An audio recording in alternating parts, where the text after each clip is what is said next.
Yahweh is my shepherd, I do not lack. He makes me to lie down in green pastures. He leads me beside still waters. He turns back my being. He leads me in paths of righteousness for his name's sake. When I walk through the valley of the shadow of death, I fear no evil, for you are with me. Your rod and your staff, they comfort me. You spread before me a table in the face of my enemies. You have anointed my head with oil. My cup runs over. Only goodness and love and commitment follow me all the days of my life, and I shall dwell in the house of Yahweh to the length of days.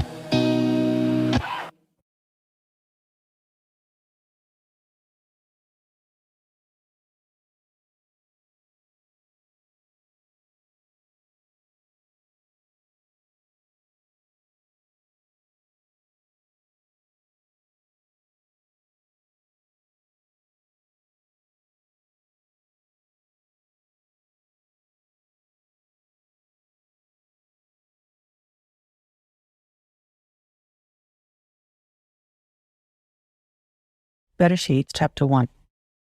In the beginning, Elohim created the heavens and the earth came to be formless and empty, and darkness was on the face of the deep. And the Spirit of Elohim was moving on the face of the waters. And Elohim said, "Let light come to be," and light came to be. And Elohim saw the light, that it was good. And Elohim separated the light from the darkness. And Elohim called the light day, and the darkness he called night. And there came to be evening, and there came to be morning, one day.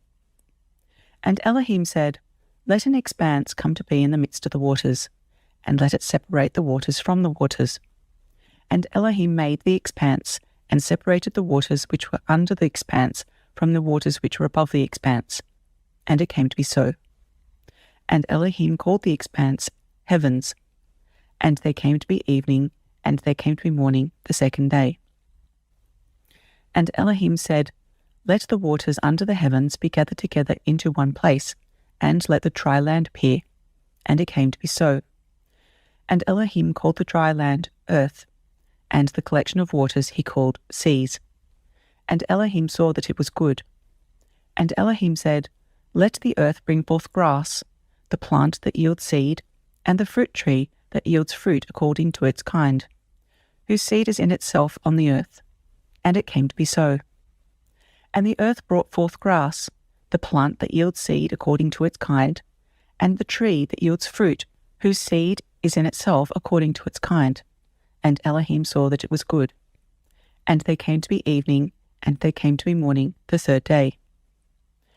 And Elohim said, "Let lights come to be in the expanse of the heavens, to separate the day from the night, and let them be for signs and appointed times, and for days and years.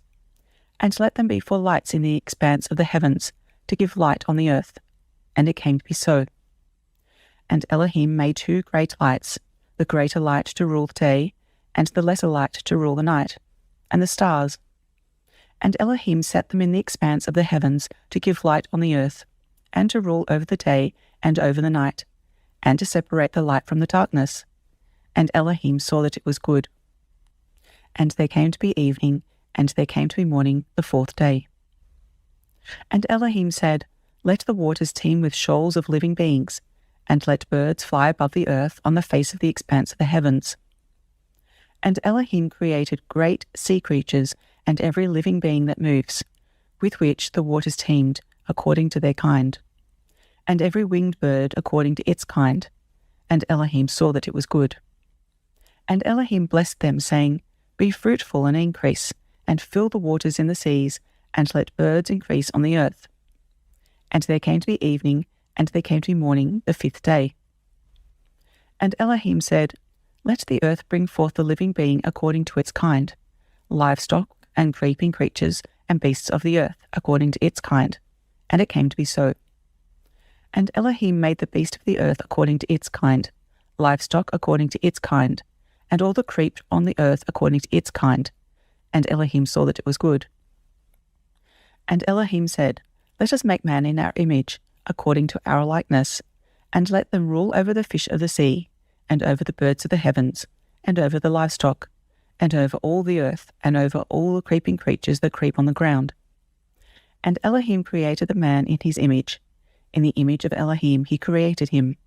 Male and female he created them. And Elohim blessed them. And Elohim said to them, Be fruitful and increase, and fill the earth and subdue it, and rule over the fish of the sea, and over the birds of the heavens, and over all creeping creatures on the earth. And Elohim said, See, I have given you every plant that yields seed which is on the face of all the earth, and every tree whose fruit yields seed, to you it is for food. And to every beast of the earth, and to every bird of the heavens, and to every creeping creature on the earth, in which there is a living being, every green plant is for food. And it came to be so. And Elohim saw all that he had made, and see, it was very good.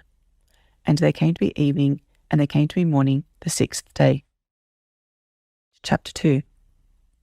Thus the heavens and the earth were completed, and all their array.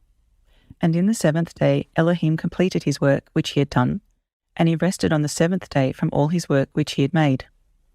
And Elohim blessed the seventh day and set it apart, because on it he rested from all his work which Elohim in created had made.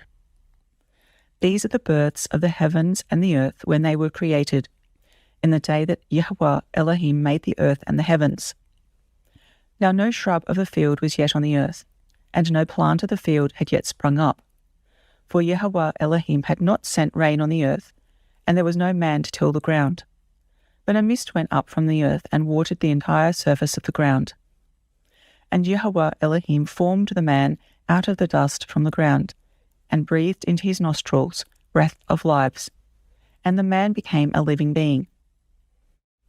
And YAHUAH Elohim planted a garden in Eden to the east, and there he put the man whom he had formed. And out of the ground YAHUAH Elohim made every tree grow that is pleasant to the sight and good for food, with the tree of life in the midst of the garden, and the tree of the knowledge of good and evil. And a river went out of Eden to water the garden, and from there it divided and became 4 heads. The name of the first is Pishon. It is the one surrounding the entire land of Havilah, where there is gold. And the gold of that land is good, but bdellium is there, and the shoam stone. And the name of the second river is Gihon. It is the one surrounding the entire land of Cush. And the name of the third river is Hiddekel. It is the one which goes toward the east of Ashur. And the fourth river is the Euphrates. And YAHUAH Elohim took the man and put him in the garden of Eden to work it and to guard it. And YAHUAH Elohim commanded the man, saying, Eat of every tree of the garden, but do not eat of the tree of the knowledge of good and evil, for in the day that you eat of it you shall certainly die. And YAHUAH Elohim said, It is not good for the man to be alone. I am going to make a helper for him as his counterpart. And from the ground YAHUAH Elohim formed every beast of the field, and every bird of the heavens, and brought them to the man to see what he would call them. And whatever the man called each living being, that was its name. So the man gave names to all livestock, and to the birds of the heavens, and to every beast of the field. But for the man there was not found a helper for him as his counterpart. So YAHUAH Elohim caused a deep sleep to fall on the man, and he slept. And he took one of his ribs, and closed up the flesh in its place. And the rib which YAHUAH Elohim had taken from the man he made into a woman, and he brought her to the man. And the man said, This is now bone of my bone, and flesh of my flesh. This one is called woman, because she was taken out of man. For this cause a man shall leave his father and mother, and cleave to his wife, and they shall become one flesh. And they were both naked, the man and his wife, yet they were not ashamed. Chapter 3. And the Nachash was more crafty than all the lives of the field which YAHUAH Elohim had made. And he said to the woman, Is it true that Elohim has said, Do not eat of every tree of the garden? And the woman said to the Nachash, We are to eat of the fruit of the trees of the garden, but of the fruit of the tree which is in the midst of the garden, Elohim has said, Do not eat of it, nor touch it, lest you die. And the Nachash said to the woman, You shall certainly not die. For Elohim knows that in the day you eat of it, your eyes shall be opened, and you shall be like Elohim, knowing good and evil." And the woman saw that the tree was good for food, that it was pleasant to the eyes, and a tree desirable to make one wise. And she took of its fruit and ate. And she also gave to her husband with her, and he ate. Then the eyes of both of them were opened, and they knew that they were naked. And they sewed fig leaves together, and made loin coverings for themselves. And they heard the voice of YAHUAH Elohim walking about in the garden in the cool of the day. And Adam and his wife hid themselves from the presence of YAHUAH Elohim among the trees of the garden. And YAHUAH Elohim called unto Adam and said to him, "Where are you?" And he said, "I heard your voice in the garden, and I was afraid, because I was naked, so I hid myself." And he said, "Who made you know that you were naked? Have you eaten of the tree of which I commanded you that you should not eat?" And the man said, "The woman whom you gave to be with me, she gave me of the tree, and I ate." And YAHUAH Elohim said to the woman, "What is this you have done?" And the woman said, "The Nachash deceived me, and I ate." And YAHUAH Elohim said to the Nachash, "Because you have done this, you are cursed more than all livestock, and more than every beast of the field. On your belly you are to go and eat dust all the days of your life. And I put enmity between you and the woman, and between your seed and her seed. He shall crush your head, and you shall crush his heel." To the woman he said, "I greatly increase your sorrow and your conception. Bring forth children in pain. And your desire is for your husband, and he does rule over you." And to the man he said, "Because you have listened to the voice of your wife, and have eaten of the tree of which I commanded you, saying, 'Do not eat of it,' cursed is the ground because of you. In toil you are to eat of it all the days of your life. And the ground shall bring forth thorns and thistles for you, and you shall eat the plants of the field. By the sweat of your face you are to eat bread, until you return to the ground, for out of it you were taken, for dust you are, and to dust you return." And the man called his wife's name Hawah, because she became the mother of all living. So YAHUAH Elohim made coats of skin for the man and his wife, and dressed them. And YAHUAH Elohim said, "See, the man has become like one of us, to know good and evil. And now, lest he put out his hand and take also of the tree of life and eat, and live forever." So YAHUAH Elohim sent him out of the garden of Eden to till the ground from which he was taken. And he drove the man out, and he placed cherubim at the east of the garden of Eden, and a flaming sword which turned every way to guard the way to the tree of life. Chapter 4. And Adam knew Hawah his wife, and she conceived and bore Cain, and said, "I have gained a man, YAHUAH." And again she gave birth to his brother Havel, and Havel became keeper of sheep, but Cain became a tiller of the ground. And it came to be in the course of time that Cain brought an offering of the fruit of the ground to YAHUAH, and Havel also brought of the firstborn of his flock and of their fat. And YAHUAH looked to Havel and his offering, but he did not look to Cain and his offering. And Cain was very wroth, and his face fell. And YAHUAH said to Cain, "Why is he wroth towards you? And why is your face fallen? If it is not that you do good, you are to be accepted. And if you do not do good, toward the door is a sin. He is lying, and towards you is his desire, and you must rule over him." And Cain told Havel his brother. And it came to be when they were in the field, that Cain rose up against Havel his brother, and killed him. And YAHUAH said to Cain, "Where is Havel your brother?" And he said, "I do not know. Am I my brother's guard?" And he said, "What have you done? The voice of your brother's blood cries out to me from the ground. And now you are cursed from the earth, which has opened its mouth to receive your brother's blood from your hand. If you till the ground, it shall no longer yield its strength to you. You shall be a fugitive and a wanderer on the earth." And Cain said to YAHUAH, "My punishment is too great to bear. See, you have driven me from the face of the ground today, and I am hidden from your face. I shall be a fugitive and a wanderer on the earth, and it shall be that anyone who finds me kills me." And YAHUAH said to him, "Well, if anyone kills Cain, vengeance is taken on him sevenfold." And YAHUAH set up a sign for Cain, unless anyone finding him strikes him. So Cain went out from the presence of Yahuwah and dwelt in the land of Nod, on the east of Eden. And Cain knew his wife, and she conceived and bore Hanoch. And he built a city, and called the name of the city after the name of his son, Hanoch. And to Hanoch was born Irav, and Irav brought forth YAHUAH, and YAHUAH brought forth Methusael, and Methusael brought forth Lamech. And Lamech took for himself 2 wives. The name of one was Ada, and the name of the second Tzillah. And Ada bore Yaval. He was the father of those who dwell in tents with livestock. And his brother's name was Yuval. He was the father of all those who play the lyre and flute. As for Tzillah, she also bore Tuval Cain, a smith of all kinds of tools in bronze and iron. And the sister of Tuval Cain was Naamah. And Lamech said to his wives, Ada and Tzillah, hear my voice.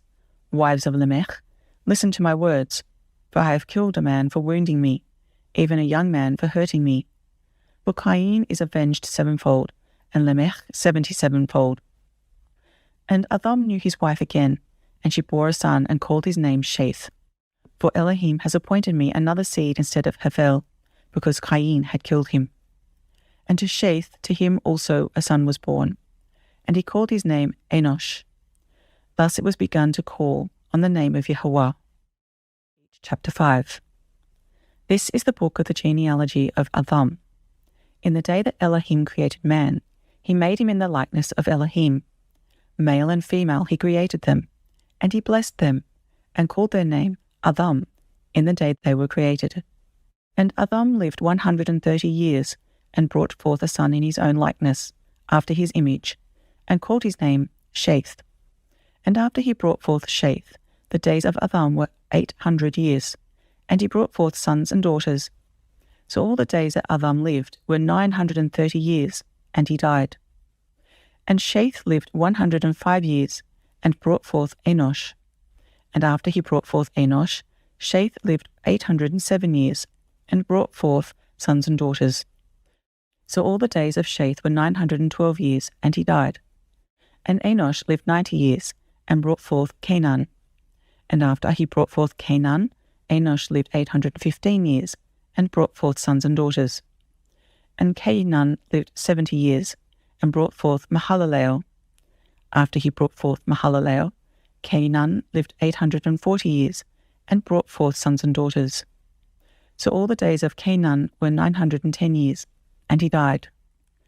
And Mahalalel lived 65 years, and brought forth Yered. And after he brought forth Yered, Mahalalel lived 830 years, and brought forth sons and daughters. So all the days of Mahalalel were 895 years, and he died. And Yered lived 162 years, and brought forth Hanoch. After he brought forth Hanoch, Yered lived 800 years, and brought forth sons and daughters. So all the days of Yered were 962 years, and he died. And Hanoch lived 65 years, and brought forth Methuselah. And after he brought forth Methuselah, Hanoch walked with Elohim 300 years, and brought forth sons and daughters. So all the days of Hanoch were 365 years. And Hanoch walked with Elohim, then he was no more, for Elohim took him. As Methuselah lived 187 years, and brought forth Lamech. And after he brought forth Lamech, Methuselah lived 782 years, and brought forth sons and daughters. So all the days of Methuselah were 969 years, and he died. And Lamech lived 182 years, and brought forth a son, and called his name Noach, saying, This one does comfort us concerning our work and the toil of our hands, because of the ground which Yahuwah has cursed. And after he brought forth Noach, Lamech lived 595 years, and brought forth sons and daughters. So all the days of Lamech were 777 years, and he died. And Noach was 500 years old, and Noach brought forth Shem, Ham, and Japheth. Chapter 6. And it came to be, when men began to increase on the earth, and daughters were born to them, and the sons of Elohim saw the daughters of men, that they were good, and they took wives for themselves of all whom they chose. And Jehovah said, My spirit shall not strive with man forever in his going astray. He is flesh, and his days shall be 120 years. The Nephilim were on the earth in those days, and also afterward, when the sons of Elohim came in to the daughters of men, and they bore children to them. Those were the mighty men who were of old, the men of name. And Yahuwah saw that the wickedness of man was great in the earth, and that every inclination of the thoughts of his heart was only evil continually. And Yahuwah was sorry that he had made man on the earth, and he was grieved in his heart. And Yahuwah said, I am going to wipe off man, whom I have created from the face of the earth, both man and beast, creeping creature and birds of the heavens, for I am sorry that I have made them. But Noach found favour in the eyes of Yahuwah. This is the genealogy of Noach. Noach was a righteous man, perfect in his generations. Noach walked with Elohim, and Noach brought forth 3 sons, Shem, Ham, and Japheth. And the earth was corrupt before Elohim, and the earth was filled with violence. And Elohim looked upon the earth and saw that it was corrupt, for all flesh had corrupted their way on the earth. And Elohim said to Noach, The end of all flesh has come before me, for the earth is filled with violence through them. And see, I am going to destroy them from the earth. Make yourself an ark of gopher wood, make rooms in the ark, and cover it inside and outside with a covering. And this is how you are to make it. The length of the ark is 300 cubits, its width 50 cubits, and its height 30 cubits. Make a window for the ark, and complete it to a cubit from above. And set the door of the ark in its side. Make it with lower, second, and third decks. And see, I myself am bringing flood waters on the earth, to destroy all flesh in which is the breath of life, from under the heavens. All that is on the earth is to die. And I shall establish my covenant with you, and you shall come into the ark, you and your sons and your wife and your sons' wives with you. And of all the living of all flesh, 2 of each, you are to bring into the ark, to keep them alive with you, a male and a female, of the birds after their kind, and of the cattle after their kind, and of the creeping creatures of the ground after their kind. 2 of each are to come to you to keep them alive. As for you, take of all food that is eaten and gather it to yourself, and it shall be food for you and for them. And Noach did according to all that Elohim commanded him, so he did. Chapter 7. And Yahuwah said to Noach, Come into the ark, you and all your household, because I have seen that you are righteous before me in this generation. Of all the clean beasts take with you 7 pairs, a male and his female, and of the beasts that are unclean, 2, a male and his female, and of the birds of the heavens 7 pairs, male and female, to keep offspring alive on the face of all the earth. For after 7 more days I am sending rain on the earth, 40 days and 40 nights, and shall wipe from the face of the earth all that stand that I created. And Noach did according to all that Yahuwah commanded him. Now Noach was 600 years old when the flood waters were on the earth. And Noach and his sons and his wife and his sons' wives went into the ark because of the waters of the flood. Of the clean beasts and of the beasts that are unclean, and of the birds and of all that creep on the earth, 2 by 2 they went into the ark to Noach, male and female, as Elohim commanded Noach. And it came to be after 7 days that the waters of the flood were on the earth. In the 600th year of Noach's life, in the 2nd new moon, the 17th day of the moon, on that day all the fountains of the great deep were broken up, and the windows of the heavens were opened. And the rain was on the earth 40 days and 40 nights. On that same day, Noach and Shem and Ham and Japheth, the sons of Noach, and Noach's wife, and the 3 wives of his sons with him went into the ark. They and every life form after its kind, and every beast after its kind, and every creeping creature that creeps on the earth after its kind, and every bird after its kind, every bird of every sort. And they went into the ark to Noach, 2 by 2, of all flesh in which is the breath of lives. And those going in, male and female of all flesh, went in as Elohim had commanded him. And Yahuwah shut him in. And the flood was on the earth 40 days, and the waters increased and lifted up the ark, and it rose high above the earth. And the waters were mighty, and greatly increased on the earth. And the ark moved about on the surface of the waters. And the waters were exceedingly mighty on the earth. And all the high mountains under all the heavens were covered. the waters became mighty, 15 cubits upward, and the mountains were covered. And all flesh died, the creeping creature on the earth, birds and cattle and beasts, and every swarming creature that swarms on the earth, and all mankind. All in whose nostrils was the breath of the Spirit of life, all that was on the dry land, died.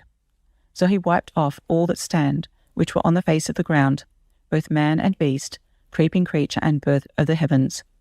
And they were wiped off from the earth. And only Noah was left, and those with him in the ark. And the waters were mighty on the earth 150 days. Chapter 8. And Elohim remembered Noah, and all the beasts and all the cattle that were with him in the ark. And Elohim made a wind to pass over the earth, and the waters subsided. And the fountains of the deep and the windows of the heavens were stopped, and the rain from the heavens was withheld. And the waters receded steadily from the earth, and at the end of the 150 days the waters diminished. And in the 7th new moon, the 17th day of the new moon, the ark rested on the mountains of Ararat. And the waters decreased steadily until the 10th new moon. In the 10th new moon, on the 1st day of the new moon, the tops of the mountains became visible. And it came to be at the end of 40 days that Noah opened the window of the ark which he had made. And he sent out a raven, which kept going out and turning back until the waters had dried up from the earth. Then he sent out a dove from him to see if the waters had receded from the face of the ground. But the dove found no resting place for its feet, and returned into the ark to him, for the waters were on the face of all the earth. So he put out his hand and took it, and pulled it into the ark to himself. And he waited yet another 7 days, and again he sent the dove out from the ark. And the dove came to him in the evening, and see, a freshly plucked olive leaf was in its mouth. And Noah knew that the waters had receded from the earth. And he waited yet another 7 days, and sent out the dove, which did not return to him again. And it came to be in the 601st year, in the 1st month, the 1st day of the new moon, that the waters were dried up from the earth. And Noah removed the covering of the ark, and looked, and saw the surface of the ground was dry. And in the 2nd new moon, on the 27th day of the new moon, the earth was dry. And Elohim spoke to Noah, saying, Go out of the ark, you and your wife and your sons wives with you. Bring out with you every life form of all flesh that is with you, of birds, of cattle, and all creeping creatures, the creeping creatures on the earth, and let them teem on the earth, and bear and increase on the earth. So Noah went out, and his sons and his wife and his son's wife with him. Every beast, every creeping creature, and every bird, whatever creeps on the earth according to their kinds, went out of the ark. And Noah built a slaughter place to Yahuwah, and took of every clean beast and of every clean bird, and offered ascending offerings on the slaughter place. And Yahuwah smelled a soothing fragrance, and Yahuwah said in his heart, Never again shall I curse the ground because of man, although the inclination of man's heart is evil from his youth, and never again strike all living creatures as I have done. As long as the earth remains, seed time and harvest, and cold and heat, and summer and winter, and day and night shall not cease. Chapter 9.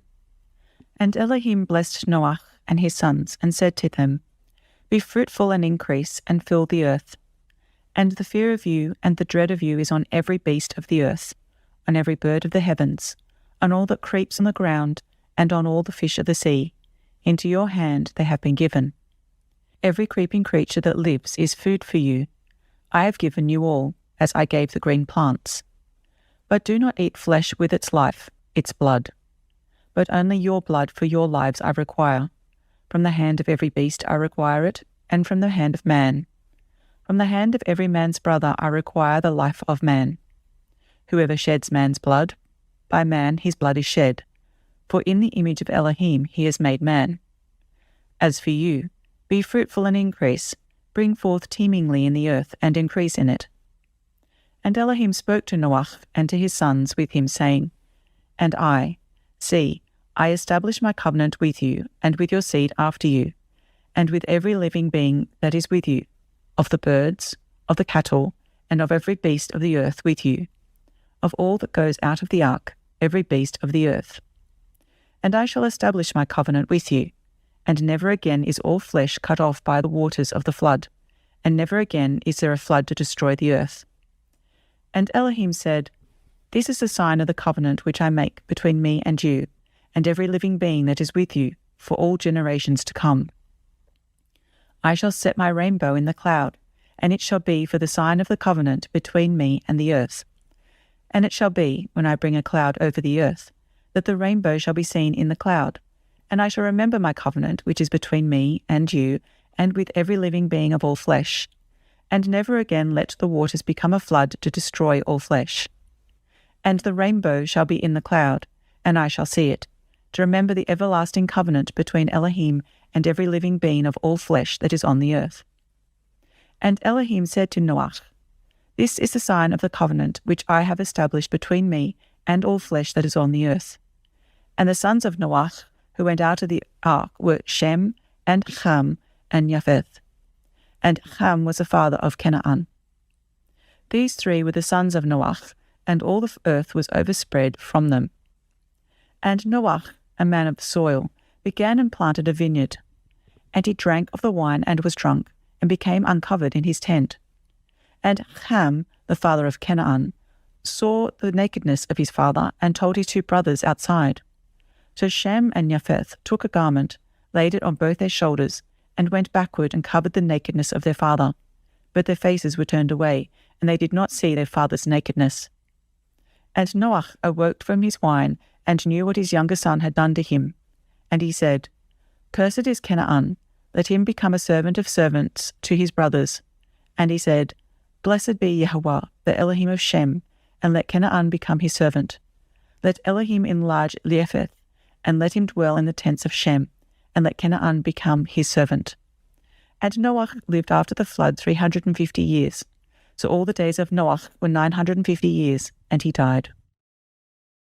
Chapter 10.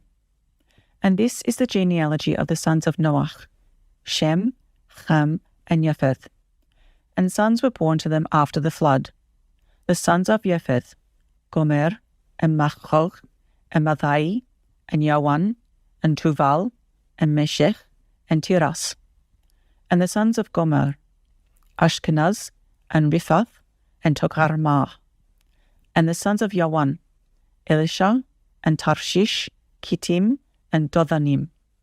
From these the coastland peoples of the nations were separated into their lands, everyone according to his language, according to their clans, into their nations. And the sons of Ham, Cush, and Mitzrayim, and Put, and Canaan. And the sons of Cush, Seva, and Hawilah, and Savta, and Ramah, and Savtecha, and the sons of Ramah, Sheva, and Dedan. And Cush brought forth Nimrod. He began to be a mighty one on the earth. He was a mighty hunter before Yahuwah. Therefore it is said, like Nimrod, the mighty hunter before Yahuwah. And the beginning of his reign was Bavel, and Erech, and Akkad, and Kalna, in the land of Shinar.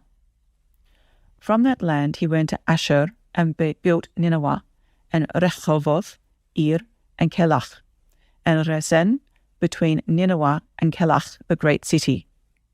And Mitzrayim brought forth Ludim, and Anamim, and Lehavim, and Naphtahim, and Pathrusim, and Kasluchim, and from whom came the Philistines and Kaphtorim. And Canaan brought forth Sidon, his firstborn, and Haith, and the Jebusite, and the Amorite, and the Girgashite, and the Hivite, and the Arkite, and the Sinite, and the Awathite, and the Tsemarite, and the Hamathite, and afterward the clans of the Canaanites were spread abroad. And the border of the Canaanites was from Sidon as you go towards Gerar, as far as Azar, as you go towards Sedom and Amorah, and Admah, and Seboim, as far as Lasha. These were the sons of Ham according to their clans, according to their languages, in their lands, in their nations. And also to Shem, the father of all the children of Ever, the brother of Japheth, the elder, children were born. The sons of Shem, Elam, and Asher, and Arpachshad, and Luz, and Aram.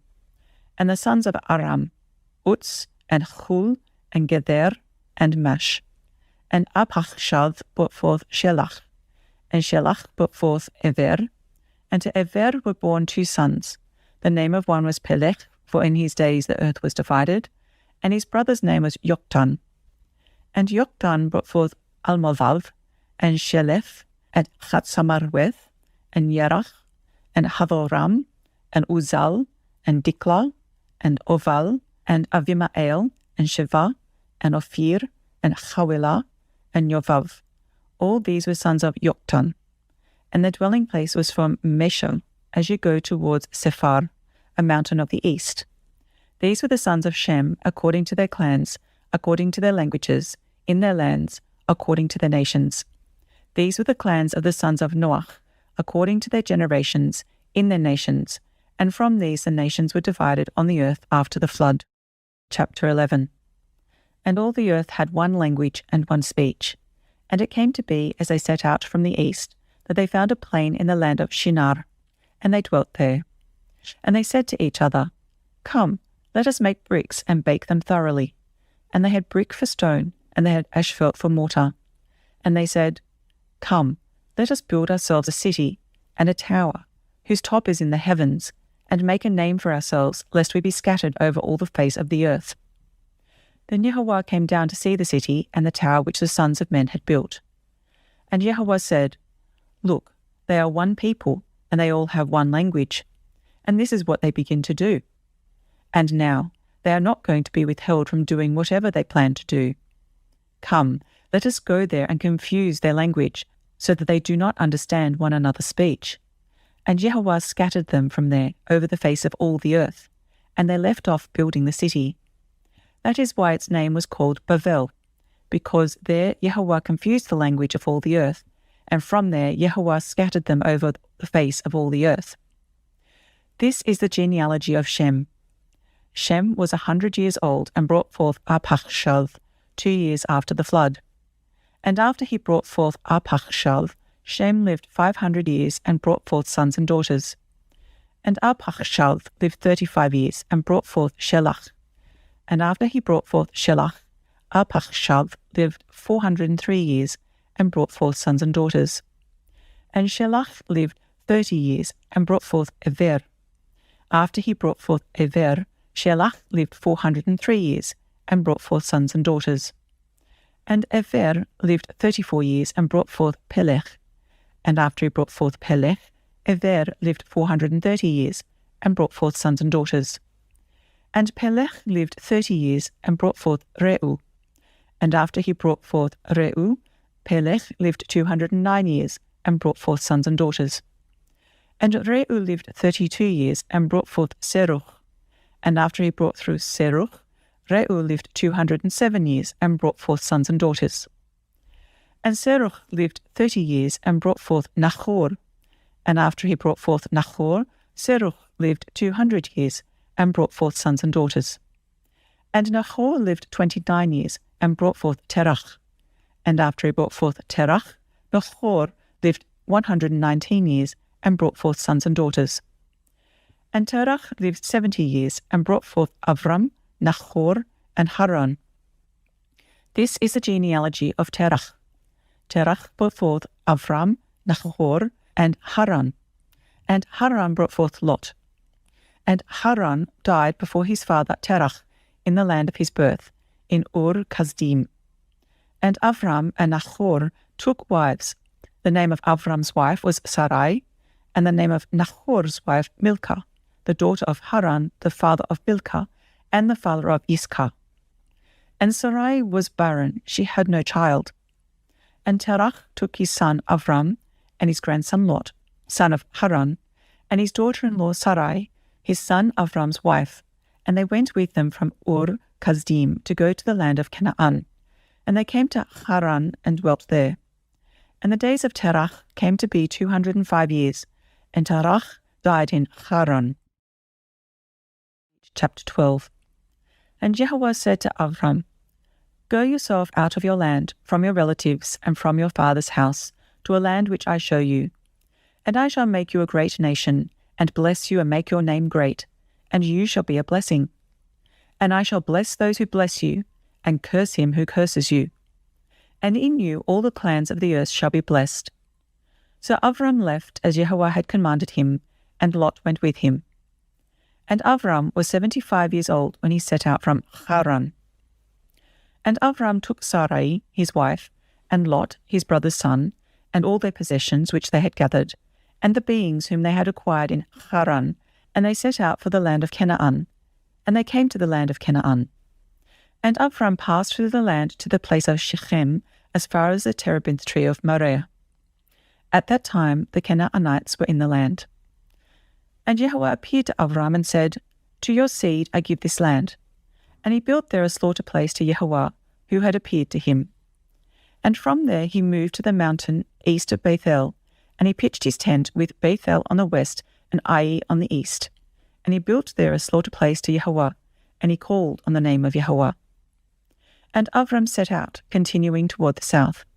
And a scarcity of food came to be in the land, and Avram went down to Mitzrayim to dwell there, for the scarcity of food was severe in the land. And it came to be, when he is close to entering Mitzrayim, that he said to Sarai his wife, See, I know that you are a beautiful woman to look at. And it shall be, when the Mitzrites see you, that they shall say, This is his wife. And they shall kill me, but let you live. Please say you are my sister, so that it shall be well with me for your sake, and my life be spared because of you.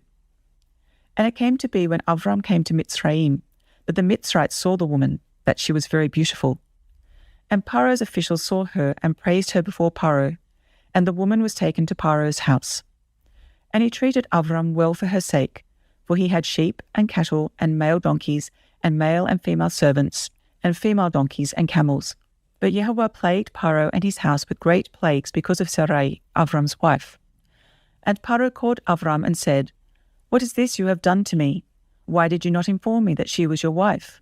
Why did you say, She is my sister? And so I was going to take her for my wife. Look, here is your wife, take her and go. And Paro commanded his men concerning him, and they went away with his wife and all that he had. Chapter 13. And Avram went up from Mitzrayim into the south, he and his wife and all that he had, and Lot with him. And Avram was very rich in livestock, in silver, and in gold. And he went on his journey from the south as far as Bethel, to the place where his tent had been at the beginning, between Bethel and Ai, to the place of the slaughter place which he had made there at first. And there Avram called on the name of Yahuwah. Now Lot, who went with Avram, also had flocks and herds and tents. And the land was not able to bear them, so that they might dwell together, for their possessions were great, so that they could not dwell together. And there was strife between the herdsmen of Avram's livestock and the herdsmen of Lot's livestock. And at that time the Canaanites and the Perizzites dwelt in the land. Then Avram said to Lot, Let there be no strife between you and me, and between my herdsmen and your herdsmen, for we are brothers. Is not all the land before you? Please separate from me. If you take the left, then I go to the right, or if you go to the right, then I go to the left. And Lot lifted his eyes and saw all the plain of the Yarden, that it was well watered everywhere, before Yahuwah destroyed Sodom and Amorah, like the garden of Yahuwah, like the land of Mitzrayim as you go toward Sawar. So Lot chose for himself all the plain of the Yarden, and Lot moved east. Thus they separated from each other, Avram dwelling in the land of Canaan, and Lot dwelling in the cities of the plain, and pitched his tent as far as Sodom. But the men of Sodom were evil and sinned before Yahuwah, exceedingly so. And after Lot had separated from him, Yahuwah said to Avram, Now lift up your eyes and look from the place where you are, northward and southward, and eastward and westward. For all the land which you see I shall give to you and your seed forever. And I shall make your seed as the dust of the earth, so that, if a man could count the dust of the earth, then your seed also could be counted. Arise, walk in the land through its length and its width, for I give it to you. So Avram moved his tent and went and dwelt by the terebinth trees of Mamre, which are in Hebron, and built a slaughter place there to Yahuwah. Chapter 14. And it came to be in the days of Amraphel, sovereign of Shinar, Arioch, sovereign of Elasar, Kedor La Omer, sovereign of Elam, and Tidal, sovereign of Goyim, that they fought against Bera, sovereign of Sedom, Bersha, sovereign of Amorah, Shinav, sovereign of Admah, Shem Ever, sovereign of Tsevoim, and the sovereign of Bela, that is, Soar. All these joined together in the valley of Siddim, that is, the Salt Sea. 12 years they served Kedorlaomer, and in the 13th year they rebelled. And in the 14th year, Kedorlaomer and the sovereigns that were with him came and struck the Rephaim in Ashtoreth Karnaim, and the Zuzim in Ham, and the Amites in Shawah Kiriathaim, and the Horites in the mountains of Seir as far as El Paran, which is by the wilderness. And they turned back and came to En-Mishpat, that is, Kadesh, and struck all the country of the Amalekites, and also the Amorites, who dwelt in Chatzetzon Tamar, and the sovereign of Sedom, and the sovereign of Amorah, and the sovereign of Admah, and the sovereign of Seboim, and the sovereign of Bela, that is, Soar, went out and joined together in battle in the valley of Siddim, against Kedorlaomer, sovereign of Elam, and Tidal, sovereign of Goyim, and Amraphel, sovereign of Shinar, and Arioch, sovereign of Elazar, 4 sovereigns against 5. And the valley of Siddim had many tar pits, and the sovereigns of Sedom and Amorah fled and fell there, and they remained and fled to the mountains. And they took all the goods of Sedom and Amorah, and all their food, and went away. And they took Lot, Avram's brother, son, who dwelt in Sedom, and his goods, and left. And one who had escaped came and informed Avram the Hebrew, for he dwelt by the terebinth trees of Mamre, the Amorite, brother of Eshcol, and brother of Aner, and they had a covenant with Avram. And when Avram heard that his brother was taken captive, he armed his 318 trained servants who were born in his own house, and went in pursuit as far as Dan. And he and his servants divided against them by night, and struck them, and pursued them as far as Hovah, which is on the left of Damasek. And he brought back all the goods, and brought back his brother Lot, and his goods, as well as the women and the people. And after his return from the striking of Kedorlaomer, and the sovereigns who were with him, the sovereign of Sedom came out to meet him in the valley of Shawah, that is, the sovereign's valley. And Melchizedek, sovereign of Shalem, brought out bread and wine. Now he was the priest of the Most High El. And he blessed him and said, Blessed be Avram of the Most High El, possessor of the heavens and earth. And blessed be the Most High El, who has delivered your enemies into your hand. And he gave him 1/10 of all. And the sovereign of Sedom said to Avram, Give me the people and take the goods for yourself. But Avram said to the sovereign of Sedom, I have lifted my hand to Yahuwah the Most High El, the possessor of the heavens and sandal strap, or whatever is yours, lest you should say, I have made Avram rich, except only what the young men have eaten, and the portion of the men who went with me, Aner, Eshcol, and Mamre, let them take their portion. Chapter 15. After these events, the word of Yahuwah came to Avram in a vision, saying, Do not be afraid, Avram. I am your shield. Your reward is exceedingly great. And Avram said, Master Yahuwah, what would you give me, seeing I go childless, and the heir of my house is Eliezer of Damasek? And Avram said, See, you have given me no seed, and see, one born in my house is my heir. And see, the word of Yahuwah came to him, saying, This one is not your heir, but he who comes from your own body is your heir. And he brought him outside and said, Look now toward the heavens, and count the stars if you are able to count them. And he said to him, So are your seed. And he believed in Yahuwah, and he reckoned it to him for righteousness. And he said to him, I am Yahuwah, who brought you out of Ur-Kasdim, to give you this land to inherit it. And he said, Master Yahuwah, whereby do I know that I possess it? And he said to him, Bring me a 3-year-old heifer, and a 3-year-old female goat, and a 3-year-old ram, and a turtle dove, and a young pigeon. And he took all these to him and cut them in the middle, and placed each half opposite the other, but he did not cut the birds. And the birds of prey came down on the carcasses, and Avram drove them away. And it came to be when the sun was going down, and a deep sleep fell on Avram, that see, a frightening great darkness fell upon him. And he said to Avram, Know for certain that your seed are to be sojourners in a land that is not theirs, and shall serve them, and they shall afflict them 400 years. But the nation whom they serve I am going to judge, and afterward let them come out with great possessions. Now as for you, you are to go to your fathers in peace. You are to be buried at a good old age. Then in the 4th generation they shall return here, for the crookedness of the Amorites is not yet complete. And it came to be, when the sun went down, and it was dark, that see, a smoking oven and a burning torch passing between those pieces. On the same day Yahuwah made a covenant with Avram, saying, I have given this land to your seed, from the river of Mitzrayim to the great river, the river Euphrates, with the Canaanite, and the Kenizzite, and the Kadmonite, and the Hittite, and the Perizzite, and the Rephaim, and the Amorite, and the Canaanite, and the Girgashite, and the Jebusite. Chapter 16. And Sarai, Avram's wife, had borne him no child, and she had a Mitzrayim's female servant whose name was Hagar. And Sarai said to Avram, See, Yahuwah has kept me from bearing children. Please go into my female servant. It might be that I am built up by her. And Avram listened to the voice of Sarai. And Sarai, Avram's wife, took Hagar, her female servant, the Mitzrayim, and gave her to her husband Avram to be his wife, after Avram had dwelt 10 years in the land of Canaan. And he went into Hagar, and she conceived. And when she saw that she conceived, her mistress was despised in her eyes. And Sarai said to Avram, My wrong be upon you. I gave my female servant into your bosom, and when she saw that she had conceived, I was despised in her eyes. Let Yahuwah judge between you and me. And Avram said to Sarai, See, your female servant is in your hand. Do to her what is good in your eyes. And Sarai treated her harshly, and she fled from her presence.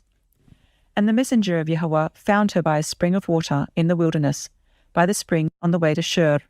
And he said, Hagar, Sarai's servant, where have you come from, and where are you going? And she said, I am fleeing from the presence of Sarai, my mistress. And the messenger of Yahuwah said to her, Return to your mistress, and humble yourself under her hand. And the messenger of Yahuwah said to her, I am going to increase your seed greatly, too numerous to be counted. And the messenger of Yahuwah said to her, See, you are conceiving and bearing a son, and you shall call his name Yishmael, because Yahuwah has heard your affliction. And he is to be a wild man, his hand against everyone, and everyone's hand against him, and dwell over against all his brothers. And she called the name of Yahuwah who spoke to her, You are the El who sees. For she said, Even here have I seen after him who sees me. That is why the well was called Be'er Lahai Roi. See, it is between Kadesh and Bereth. And Hagar bore Avram a son, and Avram called the name of his son, whom Hagar bore, Yishmael. And Avram was 86 years old when Hagar bore Yishmael to Avram. Chapter 17. And it came to be when Avraham was 99 years old, that Yahuwah appeared to Avram and said to him, I am El Shaddai, walk before me and be perfect. And I give my covenant between me and you, and shall greatly increase you. And Avram fell on his face, and Elohim spoke with him, saying, As for me, look, my covenant is with you, and you shall become a father of many nations. And no longer is your name called Avram, but your name shall be Avraham, because I shall make you a father of many nations, and I shall make you exceedingly fruitful, and make nations of you, and sovereigns shall come from you. And I shall establish my covenant between me and you and your seed after you in their generations, for an everlasting covenant, to be Elohim to you and your seed after you. And I shall give to you and your seed after you the land of your sojournings, all the land of Canaan, as an everlasting possession, and I shall be their Elohim. And Elohim said to Avraham, As for you, guard my covenant, you and your seed after you throughout their generations. This is my covenant which you guard between me and you, and your seed after you. Every male child among you is to be circumcised, and you shall circumcise the flesh of your foreskin, and it shall become a sign of the covenant between me and you. And a son of 8 days is circumcised by you, every male child in your generations, he who is born in your house, or bought with silver from any foreigner who is not of your seed. He who is born in your house, and he who is bought with your silver, has to be circumcised. So shall my covenant be in your flesh for an everlasting covenant. And an uncircumcised male child, who is not circumcised in the flesh of his foreskin, his life shall be cut off from his people. He has broken my covenant. And Elohim said to Avraham, As for Sarai, your wife, do not call her name Sarai, for Sarah is her name. And I shall bless her, and also give you a son by her. And I shall bless her, and she shall become nations. Sovereigns of peoples are to be from her. And Avraham fell on his face and laughed, and said in his heart, Is a child born to a man who is 100 years old? Or is Sarah, who is 90 years old, to bear a child? And Avraham said to Elohim, O let Ishmael live before you.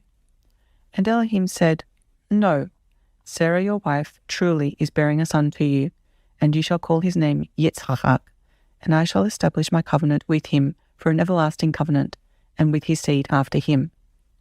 And as for Ishmael, I have heard you. See, I bless him, and shall make him fruitful and greatly increase him. He is to bring forth 12 princes, and I shall make him a great nation. But my covenant I establish with Yitzchak, whom Sarah is to bear to you at this appointed time next year. And when he had ended speaking with him, Elohim went up from Avraham. And Avraham took Ishmael his son, and all those born in his house, and all those bought with his silver, every male among the men of Avraham's house, and circumcised the flesh of their foreskins that same day, as Elohim told him. And Avraham was 99 years old when he was circumcised in the flesh of his foreskin. And Ishmael his son was 13 years old when he was circumcised in the flesh of his foreskin. And Avraham and his son Ishmael were circumcised that same day. And all the men of his house, born in the house or bought with silver from a foreigner, were circumcised with him. Chapter 18. And Yahuwah appeared to him by the terebinth trees of Mamre, while he was sitting in the tent door in the heat of the day. So he lifted his eyes and looked, and saw 3 men standing opposite him. And when he saw them, he ran from the tent door to meet them, and bowed himself to the ground, and said, Yahuwah, if I have now found favour in your eyes, please do not pass your servant by. Please let a little water be brought, and wash your feet, and rest yourselves under the tree. And let me bring a piece of bread and refresh your hearts, and then go on, for this is why you have come to your servant. And they said, Do as you have said.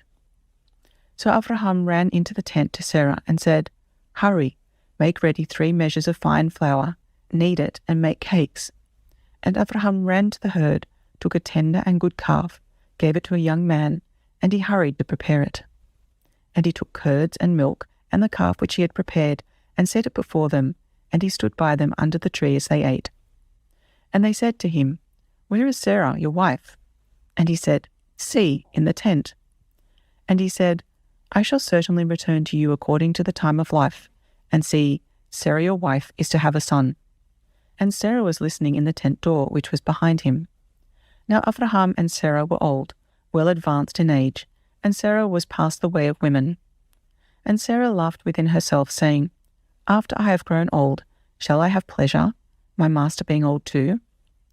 And Yahuwah said to Avraham, Why did Sarah laugh, saying, Shall I truly have a child, since I am old? Is any matter too hard for Yahuwah? At the appointed time I am going to return to you, according to the time of life, and Sarah is to have a son. But Sarah denied it, saying, I did not laugh, for she was afraid. And he said, No, but you did laugh. And the men rose up from there and looked towards Sodom, and Avraham went with them to send them away. And Yahuwah said, Shall I hide from Avraham what I am doing, since Avraham is certainly going to become a great and mighty nation, and all the nations of the earth shall be blessed in him? For I have known him, so that he commands his children and his household after him to guard the way of Yahuwah, to do righteousness and right ruling, so that Yahuwah brings to Avraham what he has spoken to him. And Yahuwah said, Because the outcry against Sodom and Amorah is great, and because their sin is heavy, I am going down now to see whether they have done altogether according to the outcry against it that has come to me, and if not, I know. So the men turned away from there and went toward Sodom, but Yahuwah stood before Avraham. And Avraham drew near and said, Would you also destroy the righteous with the wrong? Suppose there are 50 righteous within the city. Would you also destroy the place and not spare it for the 50 righteous that were in it? Far be it from you to act in this way, to slay the righteous with the wrong, so that the righteous should be as the wrong. Far be it from you. Does the judge of all the earth not do right? And Yahuwah said, if I find in Sodom 50 righteous within the city, then I shall spare all the place for their sakes. And Abraham answered and said, look, please, I who am but dust and ashes, have taken it upon myself to speak to Yahuwah. Suppose there are 5 less than the 50 righteous. Would you destroy all of the city for lack of 5? And he said, if I find there 45, I do not destroy it. And he spoke to him yet again and said, suppose there are found 40. And he said, I would not do it for the sake of 40. And he said, let not Yahuwah be displeased, and let me speak. Suppose there are found 30. And he said, I would not do it if I found 30 there. And he said, look, please, I have taken it upon myself to speak to Yahuwah. Suppose there are found 20. And he said, I would not destroy it for the sake of 20. And he said, let not Yahuwah be displeased, and let me speak only this time. Suppose there are found 10. And he said, I would not destroy it for the sake of 10. Then Yahuwah went away as soon as he had ended speaking to Abraham, and Abraham returned to his place. Chapter 19. And the 2 messengers came to Sodom in the evening, and Lot was sitting in the gate of Sodom. And when Lot saw them, he rose up to meet them, and he bowed himself with his face toward the ground. And he said, look, please, my masters, please turn into your servant's house and spend the night, and wash your feet, and rise early and go your way. And they said, no, but let us spend the night in the open square. But he urged them strongly, and they turned in to him and came into his house. And he made them a feast, and baked unleavened bread, and they ate.